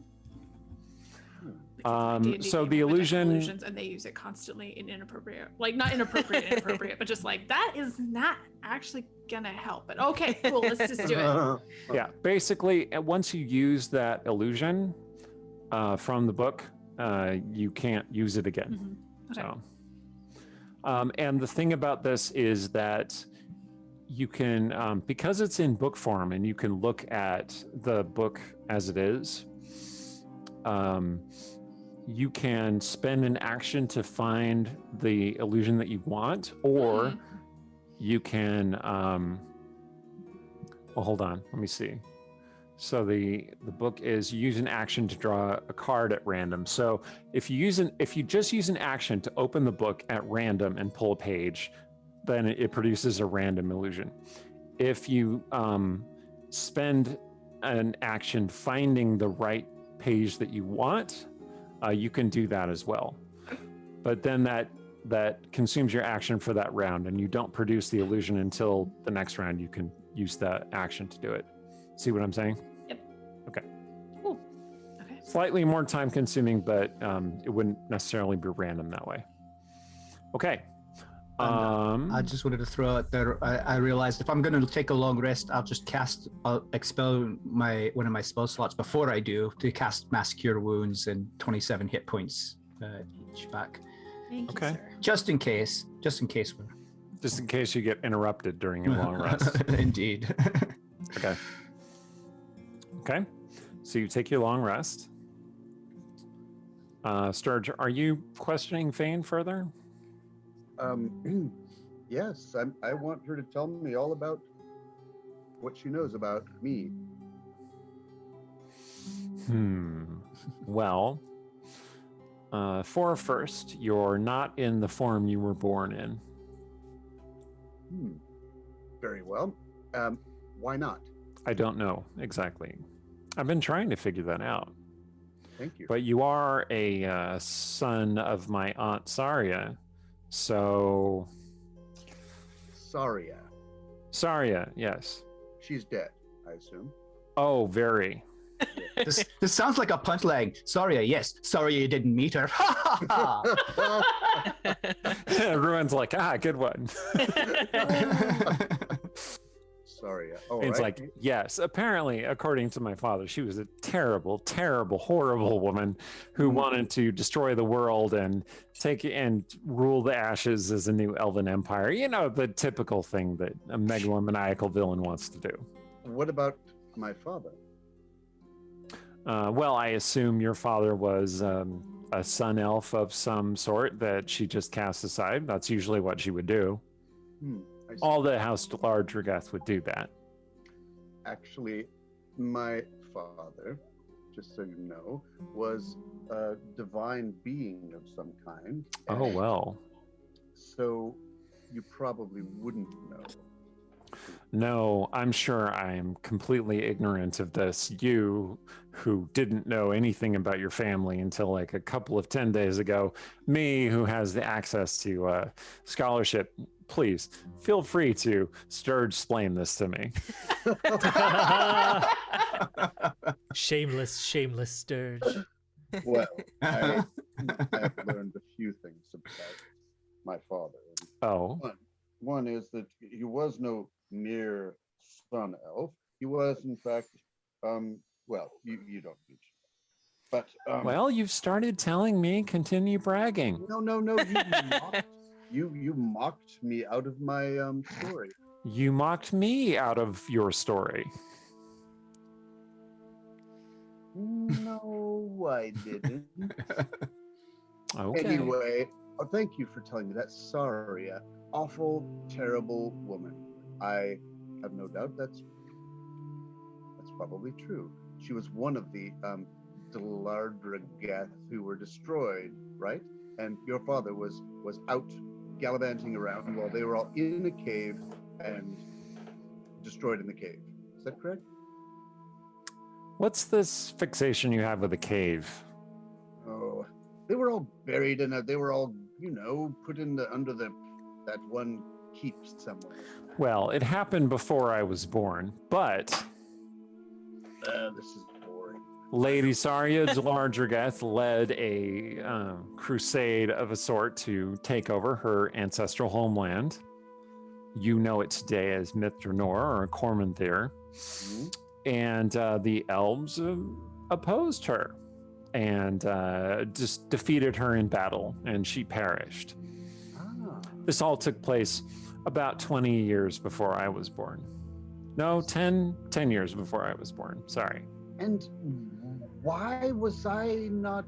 Was I there? Where was I? Well, I assume you were a toddler, since she had only been freed from captivity for a couple of years before that.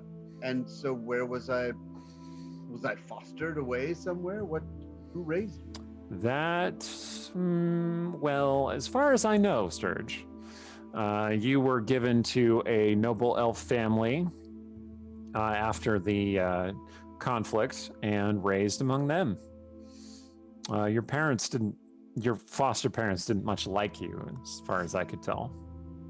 Especially your foster father. And I was in the form I have now then. I'm uncertain. You weren't his babysitter. I think your father. Well, I wasn't born at the time, Sturge. I think your father knows. Maybe you can find out from him. I'm sure he does. My father and I aren't on the best of terms at the moment. Mostly because I stole from him and he doesn't really like that very much. Okay, buddy, I'm done. Sorry, I have my dog here. No, that was the perfect whimper in Yeah. reply. Your seals are leaking out. I wonder what happens if I feed fried chicken to my dog. Oh my god. I'll tell you what happens. You get tackled by a dog. I love through all Sturge. of this how it's impossible to tell if Sturge is like speaking accurately or has kind of lost it. And I love that Fayne's like, oh, he's sorry, my father says she's the worst, and so I'm like, okay, so is she worse than Lilton or is she a lot better? Because Well, Consider the source. Yeah.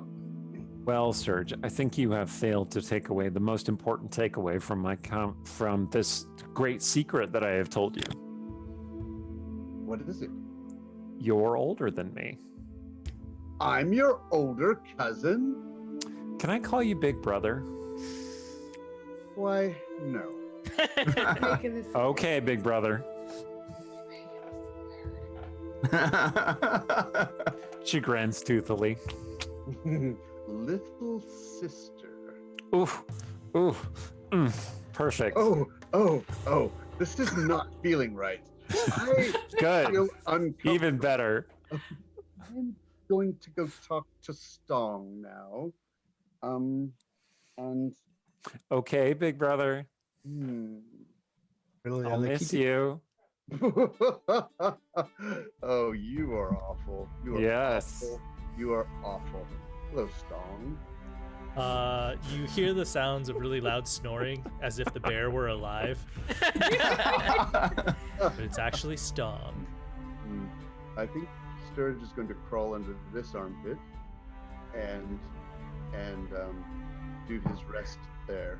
Okay. Actually, no. He's Aw. going to go over to this desk and get out the Book of Tongue and figure out how to inscribe it with one spell. Do you have your spell book with you? Always. Oh, you do? Okay.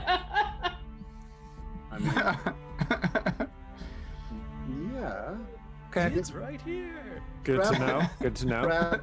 Traveling spellbook. This- Traveling spell book. Okay. Yeah. You're gonna try and just scribe a spell from your traveling spell book onto the tome of the stilled tongue. Yeah, I have to read the details, but the problem is my fingers are really gross right now from fried the chicken. and so I can't like touch any keys or anything. This is also like a real life in-person D&D problem because everyone's all eating snacks and stuff, and you're like, you don't want people touching your books. Those are expensive Yeah. books. Poor Yep. grinds. All Okay. Yes. You can scribe a spell over to the tome of the stilled tongue. Which spell would you like to scribe over? well, I have to look at the details of the book first because Okay. you told me them, but I need to look at them and think. Sure. Fine. They're Well- on D&D Beyond. Go for it. Okay, You can't touch the probably screen. probably my favorite spell. Okay. But yeah, does it concentrate for you? Well, That would be amazing. That's an interesting question. No. I need a surrogate concentrator. This You is can Sturge's cast- new long-term goal. Invent a spellbook that concentrates for you. That'd be You can cast incredible. the spell as a bonus action, a spell that's written in the book. Mhm. But if it requires concentration, you have to concentrate on it just as though you'd cast it, because you did. And That's it. and I You just still, cast it as a bonus action. and I still have to spend a slot. Yeah. Well, no, Yeah. you don't have to spend a slot. The book spends it for you. That is once a day. It has its own. So I just got an extra slot. Basically. What It's spell do better. you write in the book? It's better than an extra slot. Haste. Haste. Okay. Hi, buddy. Cool. If everybody's resting and if Rogar and Ruan are done with the history book, Cecilia might take it from them. Yeah, they're mostly just And- giggling to each other under the table. Yeah. I moved over Are to you? behind the couch here. I can't move Ruan, but I was like, we're Oh. just going to snuggle down behind the couch and rest Yep. together. Yep. Okay, Cecilia. So you can grab the book.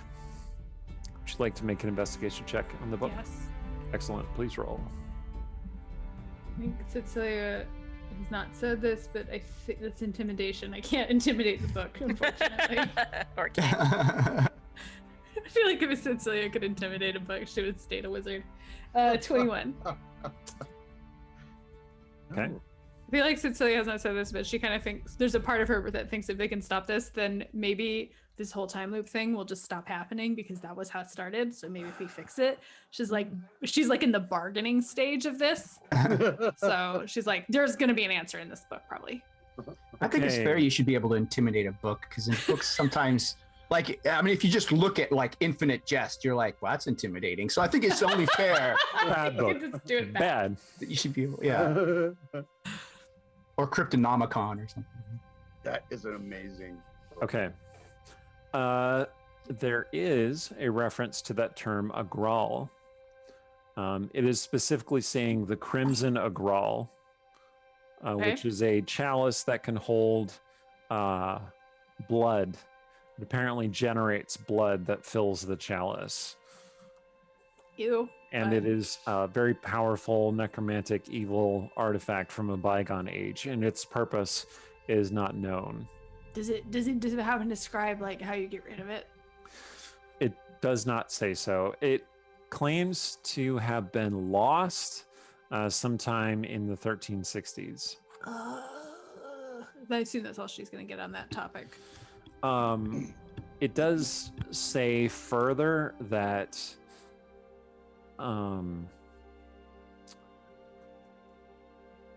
the necromancer who was experimenting upon it claimed that it could emulate the taste of any blood that had been placed in it at any time in the past.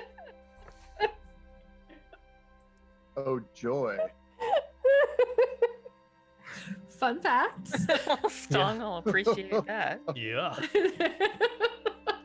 No, this thing is gonna be like, I can't tell Stong this. And that the blood produced by the chalice can be used to heal undead creatures Okay. and otherwise empower undead creatures. Yeah. It's gonna slam the book shut. But, and it points out Oh. very clearly, it does not provide sustenance the way a vampire typically requires blood as sustenance. Oh, good. So they do this ritual and they still have to murder people.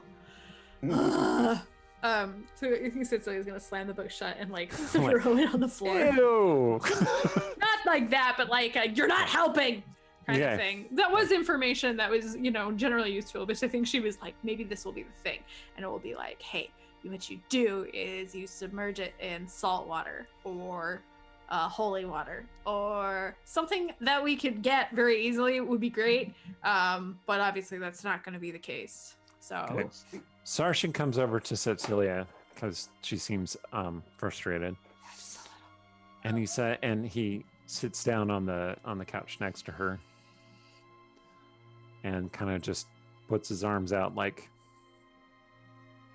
she'll let him go. okay. He says, I know it must be difficult. I'm sorry. I don't know if we can stop this, and I don't know what happens if we can't. And Do you think the Horned Lady spoke true? Fayne?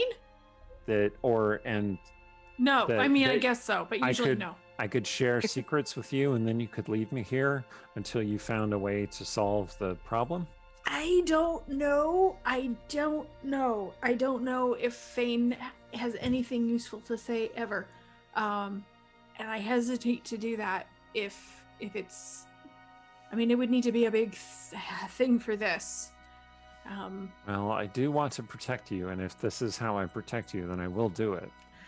I don't know how to tell you if it's useful. Like, you can't tell me anything. So Well, what does your heart tell you? My heart tells me I should never have come to Westgate. Oh. But maybe not, because that would actually be sad. I would have missed out on a lot of things that I'm really, really grateful for. Well, if you hadn't come to Westgate, I would never have met you, and I care about you a great deal, Cecilia. She's gonna hold his hand and be like, "That's what I meant, mostly. Don't tell the others I said that, though, because that makes me sound mean." Oh, no, of course. You're not I don't mean. You think- just pretend to be mean sometimes, and I really appreciate that about you, in fact. That you have feel a like great that's- and strong heart. Part of her is like, I feel like I've snowed him somehow. Oh, that is quite sweet. I was just gonna say, because like this is, I think the calculus she's trying to do is that if Sarshan knows something that would make the difference between stopping the Night King and not stopping him, that she would do it. That she would ask him to tell.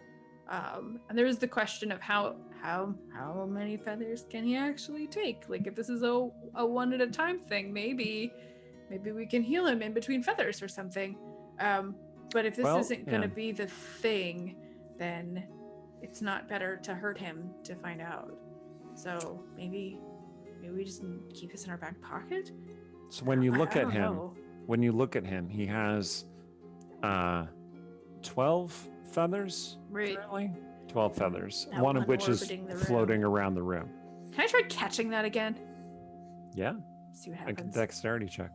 Wait. Did somebody try to catch it and it zapped them and it didn't go away? Sorry, It I forgot did. about that. With his mage It hand. did not go away. It was, Ooh, with the it was mage his mage hand. Yeah, it ate the mage hand. It did damage to the mage hand, yeah. I'm gonna try to snatch it. Yeah. But it didn't go away. Because it was a mage hand. I don't know if Didn't that go away. counts. I was Okay. gonna try. It's not gonna work though. A 10. You do manage to touch it. And you do indeed get a blast of psychic damage. You can make a intelligence saving throw. Not my best, but Oh, a critical miss. Damn. Oh, no. I have been considering starting with if you get a critical failure on a saving throw, you take extra damage, but I'm not doing But you that. didn't do that I'm not before I doing rolled, that. so You Yes, take you have to let me Well, reroll. No, you okay. take- Gave you you take- inspiration. you take 15 points of psychic damage. That's true. Someone could just give me No, inspiration. Daza did just give you Oh, inspiration. Daza did. Okay. It's okay. You're alright. taking a long rest. You're gonna heal it anyway. Nah, it's more like, can I just try and grab it again? All right. No, you I can did do grab that. it. No, that's true. It was the save You that was the did problem. grab it. That's right. So I took the damage. Is the does feather persist? Yes. Damn it. Hmm. Ugh. Okay. Well, that's really annoying. And that did not. Now I've had a great. So Sergeant grabs your wrist before you can even think about touching the feather again. He's like, "What are you doing?" Why don't I get rid of it? No, I don't want you to hurt yourself so that I don't hurt myself. I'd Just saying rather. we could spread it out. Look, This is- you're not alone in this. This is a choice that I made. It's my burden to bear. What? Yeah, but now it's not anymore. Okay.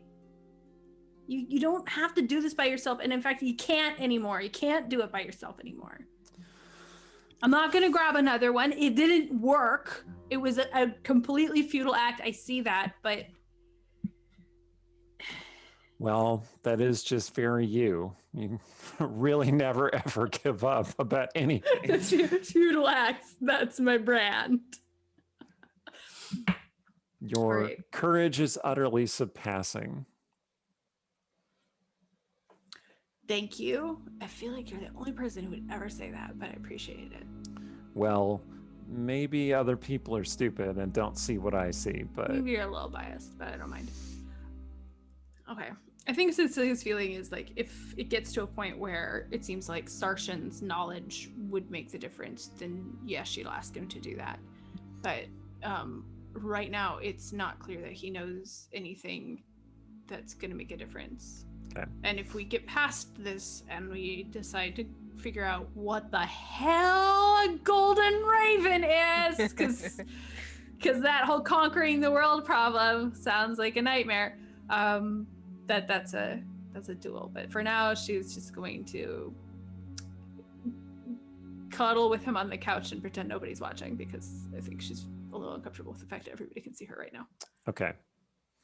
Yeah, he wraps his arms around Cecilia and strokes her hair. Everybody keep your damn eyes to yourself. Artemisia's not even in the room. Artemisia is like floating in this orb of chaos and having a great time. No. I have a whole idea about what's Okay. behind All the right. portal. Sure. Is it one that you want to describe on stream? Remember, we're a family stream.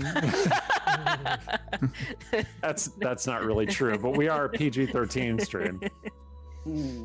Well, I mean, at some point she's gonna come back. So Okay. then, like, she's gonna say, like, that I don't know if she can get rid of Zarkast, but she's gonna invite people to like come in the other room where there's actually beds and stuff. And if anybody wants to not sleep on a couch. So Artemisia shows up, slightly disheveled. Huh, well, there's a bedroom, feel by the like- way. I feel like Artemisia's slightly disheveled is like, these braids are a little fuzzy. Yeah. Well, there's the little curls like along her hairline. Right. But otherwise, Okay. Yeah, you point them to the bedrooms. Yeah. I Yeah, so- put a plural on that because there could be multiple bedrooms. Basically, if you go through under the desk through the portal, it's basically again with the theme of things that she thinks of from her childhood. It's sort of the Disney princess experience by way of Miss So, like it. if a little girl was imagining that her mom was an elf queen who was gonna come and like take her to like live in this tower, and so there's all these different bedrooms, and they all have their own like bathrooms and plumbing and like beautiful windows and like rich hangings and like just beautiful, like over the top, totally lacking in taste, but like sumptuous kind of place. So and you have to get on the floor and like crawl through the underneath the desk to get there. Lilton There has was a mod poll because I want to know, who do you think enjoys this the most? Lilton has My reappeared heart says Stong. with a snifter Yeah. of brandy, and he's like, you could have just made a door, but you didn't make a door, and that is fantastic. I make you go away again? I had to make you into somebody else, didn't I? Why are you back?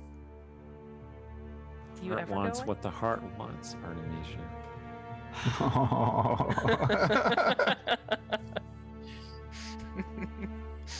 Well, she's gonna go back into the study room and Okay. eat or something. So yeah, you can all get over to actual bedrooms if you want to, except for Stong, who was sound asleep under that bearskin. Rogar likes, he prefers the nice hard floor, especially like and next to a stone wall. That's just more comfortable to him. Okay. Oh, I'll pick the biggest, softest, fluffiest bed. Because it's not cursed. Oh, All right. All right. Back Yep. to So you, Westgate. you take a long rest, and then the morning dawns. I'm not entirely sure what that means. Like there seems to be light coming from somewhere, but when you look out the doors, it's still that swirling dark void of golden feathers and leaves.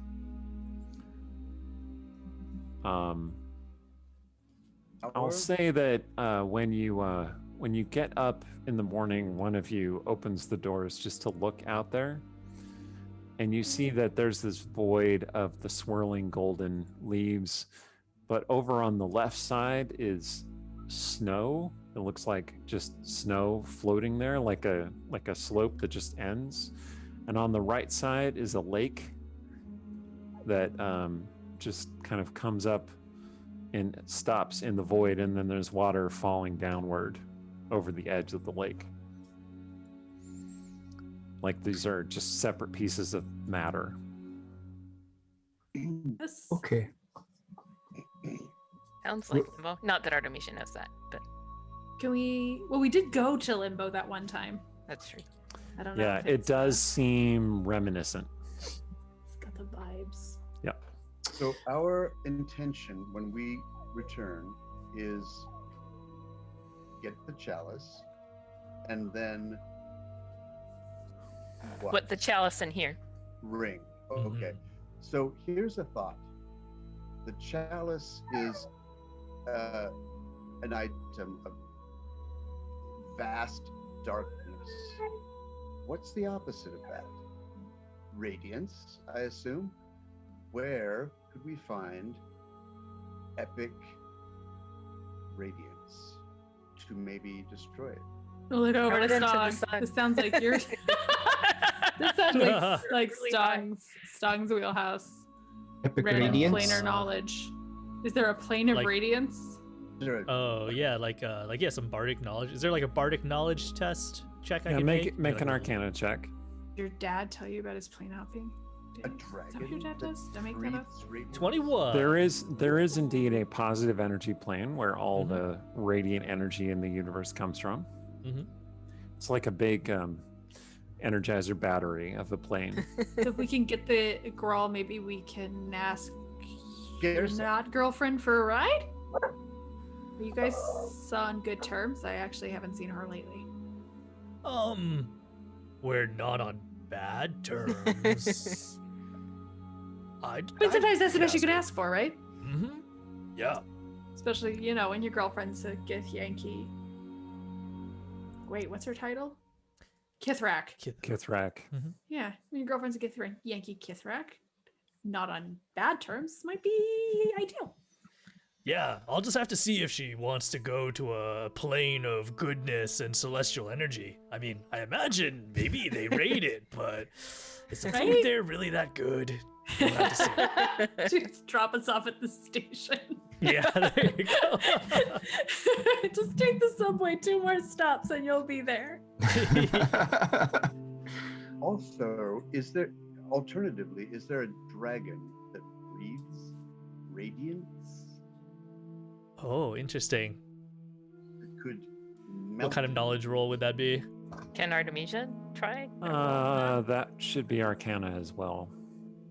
I mean, a lot of Rogar's spells as well cause, radiant damage. Like Flame Strike is a combination of fire and radiant damage, so I don't So know. but- sickening radiance, and then you flame strike it on top of it, and Uh-huh. then did you get? Moonbeam? Did you get Moonbeam, Sturge? No. Just stack them all up. Oh, and then I'll throw a barrel at it. Yeah, just for the icing on the cake. 19 Fried egg from on the burner. Oh, Artemisia for. I'm not sure why Radiance Sturge made an stuff. acrobatics check. yeah. Yeah. Are you gonna flip off into limbo? Okay, Well, With a 30. maybe you should. Artemisia has not heard of any dragon that breathes radiance. Neither has Sturge.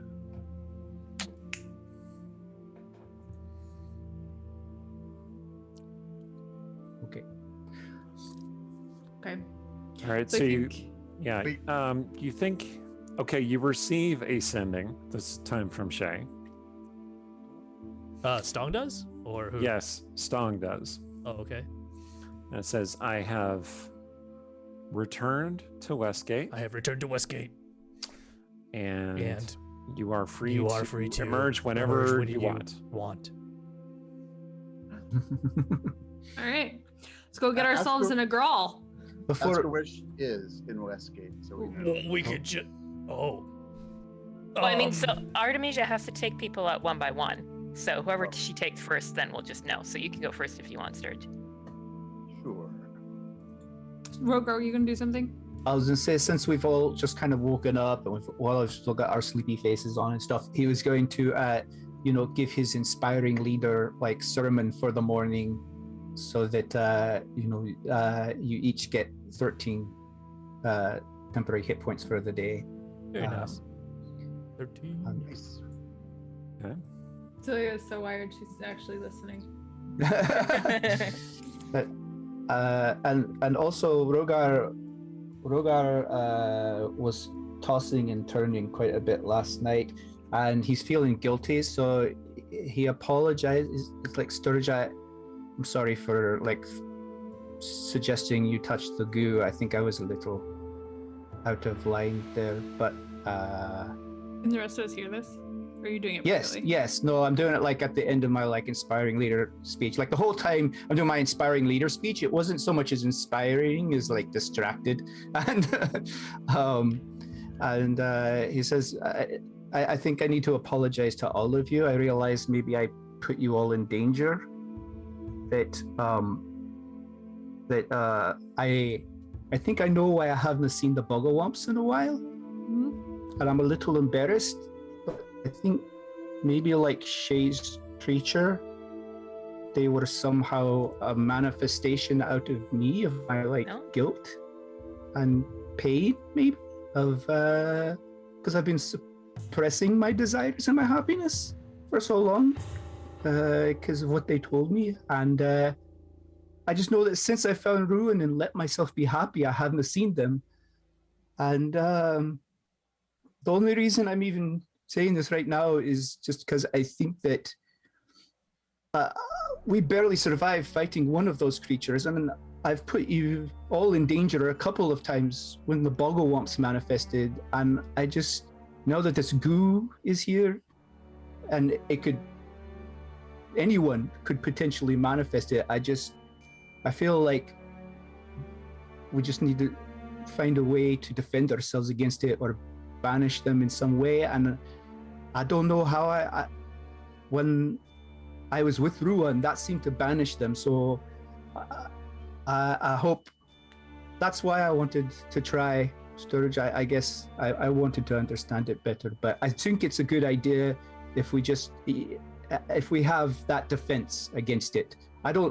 If we're able to destroy the Agraal and that ends it, that's great, and I hope for that. But if not, I think I should stay away from the goo, and I just want to protect you and be honest about this. I don't want to put anyone in danger. It's a good point. Well, and your knowledge is now helpful. Hard one, but helpful. I hope that there's something that can learn. I don't know how to turn happiness or love into a counter spell or whatever, but if there's something we can do. All of you have so much knowledge in magic and other things that I don't know if you have some way, but it's just I wanted to. If you can find a way, or I don't know. But. So it sounds to me like there are two paths to sort of take. One is to get the Grail and either destroy it or put it somewhere where the Night King cannot get it. And the other one is to deal with this goo and the fact that it turns people into monsters. Both of these sound like really urgent things that I don't know. Which one should we pursue first? Well, I think the Agraal is. Oh, go ahead. Yeah, get the Agraal, put it in the ring. Pause there. We don't have to destroy it yet. We don't have to find the other plane or whatever. We'll figure it out. Yeah. I do think it's important, Rogar. The things that are happening to you, I feel like this is like, I'm not saying they're not related. They seem very related, but this thing always had the goo in it. So you didn't make what happened to Shay happen. And I know. I know. I I've put you in danger with the bogglewumps, and that creature almost, just one of those creatures almost destroyed us. And if the Night King's able to summon many of them, She's gonna like grab Rogar by the arms and she's gonna go, you know, I'm gonna say it to you too. You're not alone. And in fact, you don't get to be alone. We're all in this together. okay. We're gonna fix this or we're gonna die as we lived. Ruan puts a comforting hand on Rogar's shoulder. She's right. You're not alone. As long as you don't disappear, you bastard. Well, which of us doesn't have demons and regrets, Rogar? All of us do.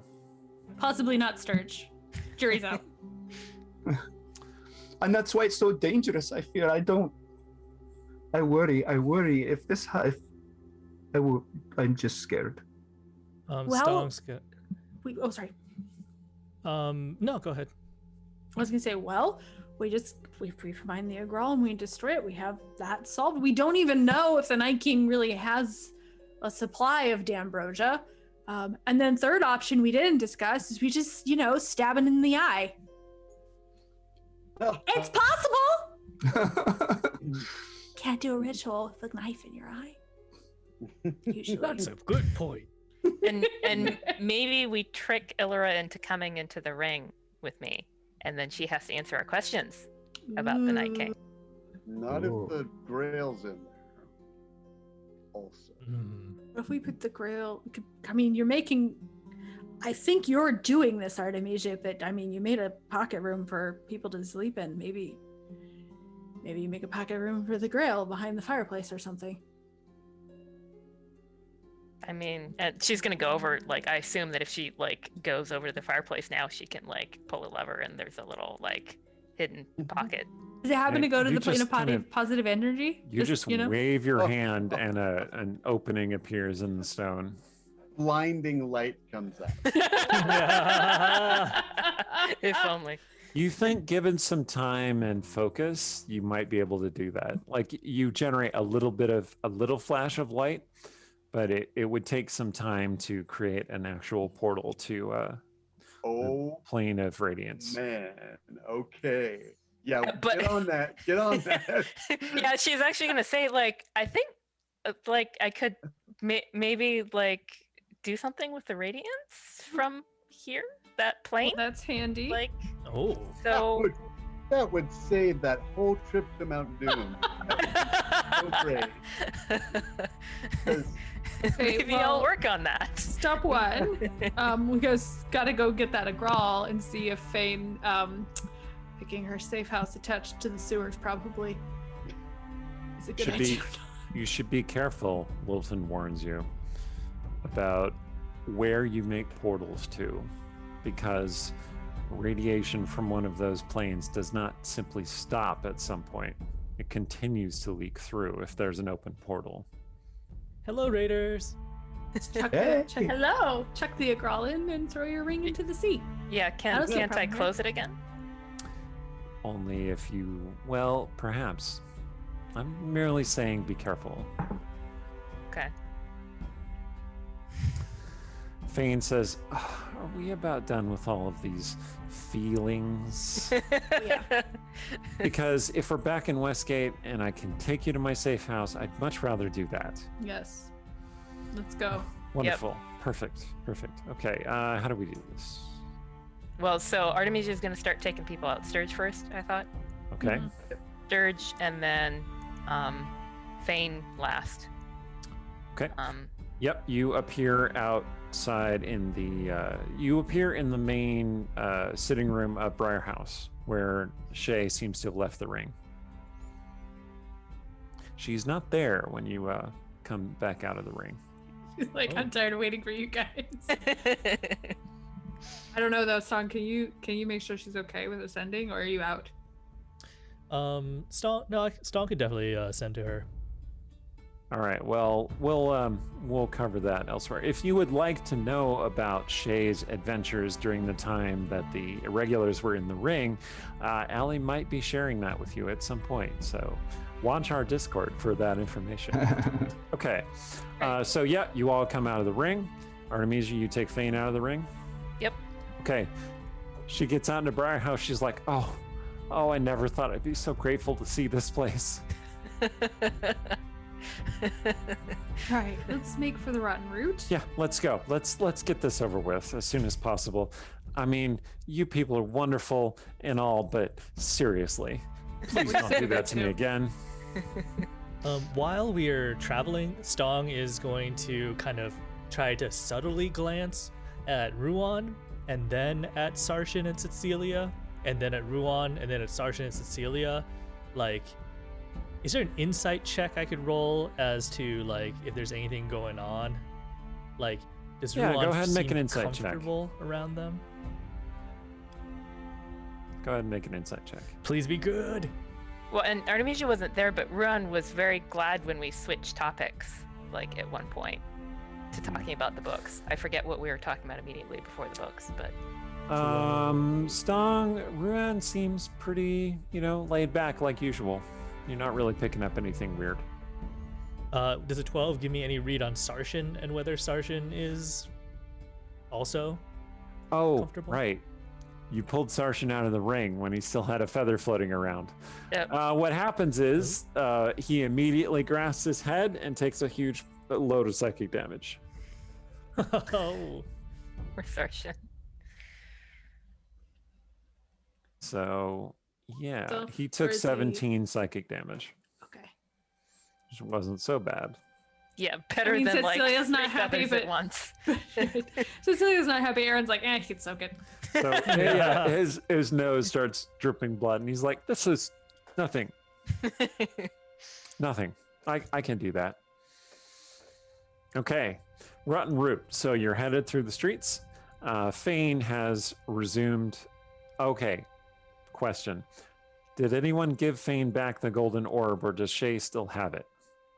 No, I have. Ooh, Sturge has it. Sturge has Sturge it. has it. Okay. That's right. Fayne looks at Sturge. Yes, little sister. Big bro, can I have my Golden Orb?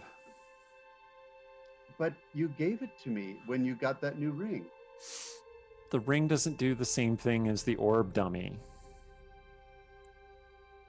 Well, we can walk through the streets with me looking like this if that's your preference. Swap for the ring. It would probably draw a lot of attention and slow us down. I could. Maybe I should take my shirt off too. You think that would help? Over this shit. Just give me the orb. Look, I've given it to you once before. Stop being so careless with this, little sister. I wasn't killing. Okay, you give it back to her. She invokes. You see the orb rises up and starts to kind of come apart like it's a puzzle, and magic flows out, and she reshapes her appearance. So, were you going to give me the ring now, so that you don't lose that? What I'll ring? give it to you. The ring on your finger that doesn't do what the other thing does. Hey, Cecilia, did you want to move along with that? I don't know. This is kind of entertaining. All right, Sturge, I will let you borrow the ring if you promise to return it. I will. Of course. I just want to study it. Okay. Well, turn around. Turn around. What do the rest of us see? Bright eyes. I need all of you to turn around. A lady needs to keep her secrets. I feel like this is how Fayne disappears. I don't think I want to turn around. Yeah, no thank you. Fine. Stong turns around. She she pulls her tail around and pulls a ring off of her tail. And then she waggles her tail at you and then hands the ring to Sturge. You should be very careful with that. Your friends might distrust you after you put it on. Oh, why? You'll see. I feel like the actor's doing a lot of work there. Like, 'cause Anyway, let's trust you go. intrinsically now. Sturge is gonna pocket this. He's not gonna put it on yet. He's gonna do some stuff. Okay. So Marcus. she leads you toward the Rotten Root. It is dawn. The sun is just rising. You think it's maybe 2 2 or maybe 3 days after you left the onsen, one of you grabs a broadsheet and you realize that a couple of days have passed. And it is dawn. You're going to the Rotten Root. And Fayne says, I have an understanding with the tender here. This should be really easy. The door is slightly ajar as soon as you get there. Oh, that's not. That's. And she awesome. goes, oh, that's, well, I'm sure that's totally normal. The people here are kind of ruffians. And you go inside. I would like to, before we go in, summon my axe, cast Armor of Agathis, and recall my spell slot. Yeah. Thank you. Arm for bear. I get it. Rogar Yeah. will cast Bless on the party. Yeah. Stone's gonna True Sight, Sturge. Fayne summons her Fey dagger, and she just pushes the door open. The room appears to be deserted. No one in the common room. Okay. Can we push on into whatever she's calling her safe house? The Fayne's base? like, well, that's not typical. Usually people are sleeping by the fire or something. And she shows you to a trap door inside a closet. And she says, this is how you, the door's not hidden by the carpet. Usually there's a rug over it. Okay, so this was supposed to be the safest safe house that ever saved, and here we are, Fayne. Is that blood? God damn it. I was just gonna go in there. I'm just Okay. gonna push it faster and go in there. So you head down the stairs into the room under the Rotten Root, which is full of bodies and spattered with blood all over the place. There appear to be like, there's an armchair and a desk and a bed, very wide bed, and like a closet with some clothes hanging from wire frames. But the And a whole place Graal is sitting on a stand. the whole place is trashed. There are bodies all over the place, broken furniture. The bed is split in half. I'm guessing you didn't leave it like this. She says, "No, I did not. Where'd you leave the Agraal? It was hidden in the secret compartment in my closet, of course. You put it in your closet. In the secret compartment in the closet." Gesture to the closet. You gonna check? Gonna get it for us? So you can- And you hear a faint noise, a growling sound from amongst all those dead bodies. Uh-oh.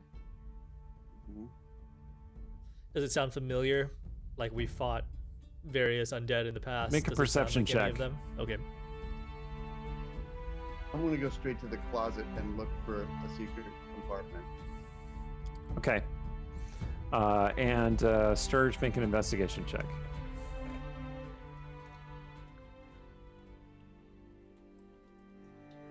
Ooh, 8 perception. Song, I'm actually going to give you advantage on that check if you want to roll again. Oh, absolutely. Okay, with your 24 investigation, yes, you find a secret compartment. It is pretty plain to find because it is open and empty. Of course. 17 it is. reroll. You do recognize that growl, and it sounds familiar to you, like not a thing, but a person. And Oh. you see amongst the pile of bodies, a form rises up, a horned figure rises up, one hand on her forehead, and the raging sorrow says, what did I drink last night? This is you? This is you.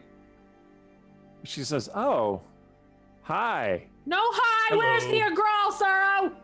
And Fayne goes, you slarning pommelhead, what have you done? And that's all the time we have for tonight. For real. Oh my god. Yeah. Yeah. We went all the way to the onsen and all the way back. Okay, well, at least we have the chip. Okay. Do we have any sign in this room, just out of curiosity, that of like who Oh, those- was in here? A bunch of those are dead night masks. Got it. Yeah, they clearly have come in here and stolen the Agraal. At So least there's fewer of them now. yeah. Okay, so we're going to plan 3, stab the Night King in the eye. How warm are the bodies? All right. We'll figure all this out next week. When the DM Okay, tells you the session's over, but you're like, more. Prepare. I'm leaving it on that cliffhanger. Eric Scott DeVee, the DM of this campaign. Thank you for coming with us on this journey. We will find out some information next week, and the race against time will start next week, and that will be leading us to the finale of this book of the campaign. Take it away, Aaron. I'm Erin M. Evans. You can find me on Twitter at Erin M. Evans. You can watch me Wednesday mornings at 11 on Champions of Lore, where I talk about the lore behind our sponsor, Idle Champions of the Forgotten Realms, with B. Dave Walters and Trevor Bettis. You can check out our sponsor, Idle Champions of the Forgotten Realms, at idlechampions.com. I've been Rhiannon Held. This week, my space opera has come out in print edition. So if you're interested in reading excellent sci-fi and prefer print, it is now out for you. And indeed, we are all authors and writers of various stripes. And if you are interested in trying any of our books, there's the Amazon widget on the Twitch page. And then on dungeonscrawlers.com, you can look into our books and maybe give some of them a try. And I will not forget, unlike last week, I'd like to thank our moderators tonight, Seldarine, Meyer Doug, and Shay. Hey, I'm Yang Yang Wang. I'm going to cover our charity of the week, and then I'm going to also draw for the dice giveaway. So this week we are covering Fisher House Foundation. This is actually a charity that was chosen by Meyer Doug in celebration of him opening Meyer's Magical Market. So Fisher House Foundation builds comfort homes where military and veteran families can stay free of charge while a loved one is in the hospital. Oh. So this nonprofit helps take care of military vets who, for whatever reason, need to go and like see a specialist overseas, or have like a loved one that they need to visit somewhere else, and they need to travel. And a lot of times, like, medical expenses are huge enough on their own, and so it's nice to have like a program that offers you like safe, comfortable accommodation without any extra expense. So since the program's inception, they've saved military and veterans families an estimated $500 million out of pocket for lodging and transportation. And not only that, they run a foundation which manages grants that supports other charities and scholarship funds for military children, spouses, and children of fallen and disabled vets. So check them out. I linked, the link is either below or it's in the chat. So without further ado, I will close the entry for the Jumbo D20, and I will pick a winner. And that winner this week is Mephistus. Congratulations, Mephistus. I will DM you over Twitch and get your details, and we will get you that Jumbo D20 right away. Awesome. Thank you all for watching. What a great name, Mephistus. Yeah. Wow. I'm Stephen Merlino. You can also find our past videos on our YouTube channel, linked on our Twitch page below. Be sure to click subscribe to support us, and the bell to get notified as we add new content. And I've been Randy Henderson. Still am Randy Henderson. Probably will be Randy Henderson tomorrow as well. And fingers crossed.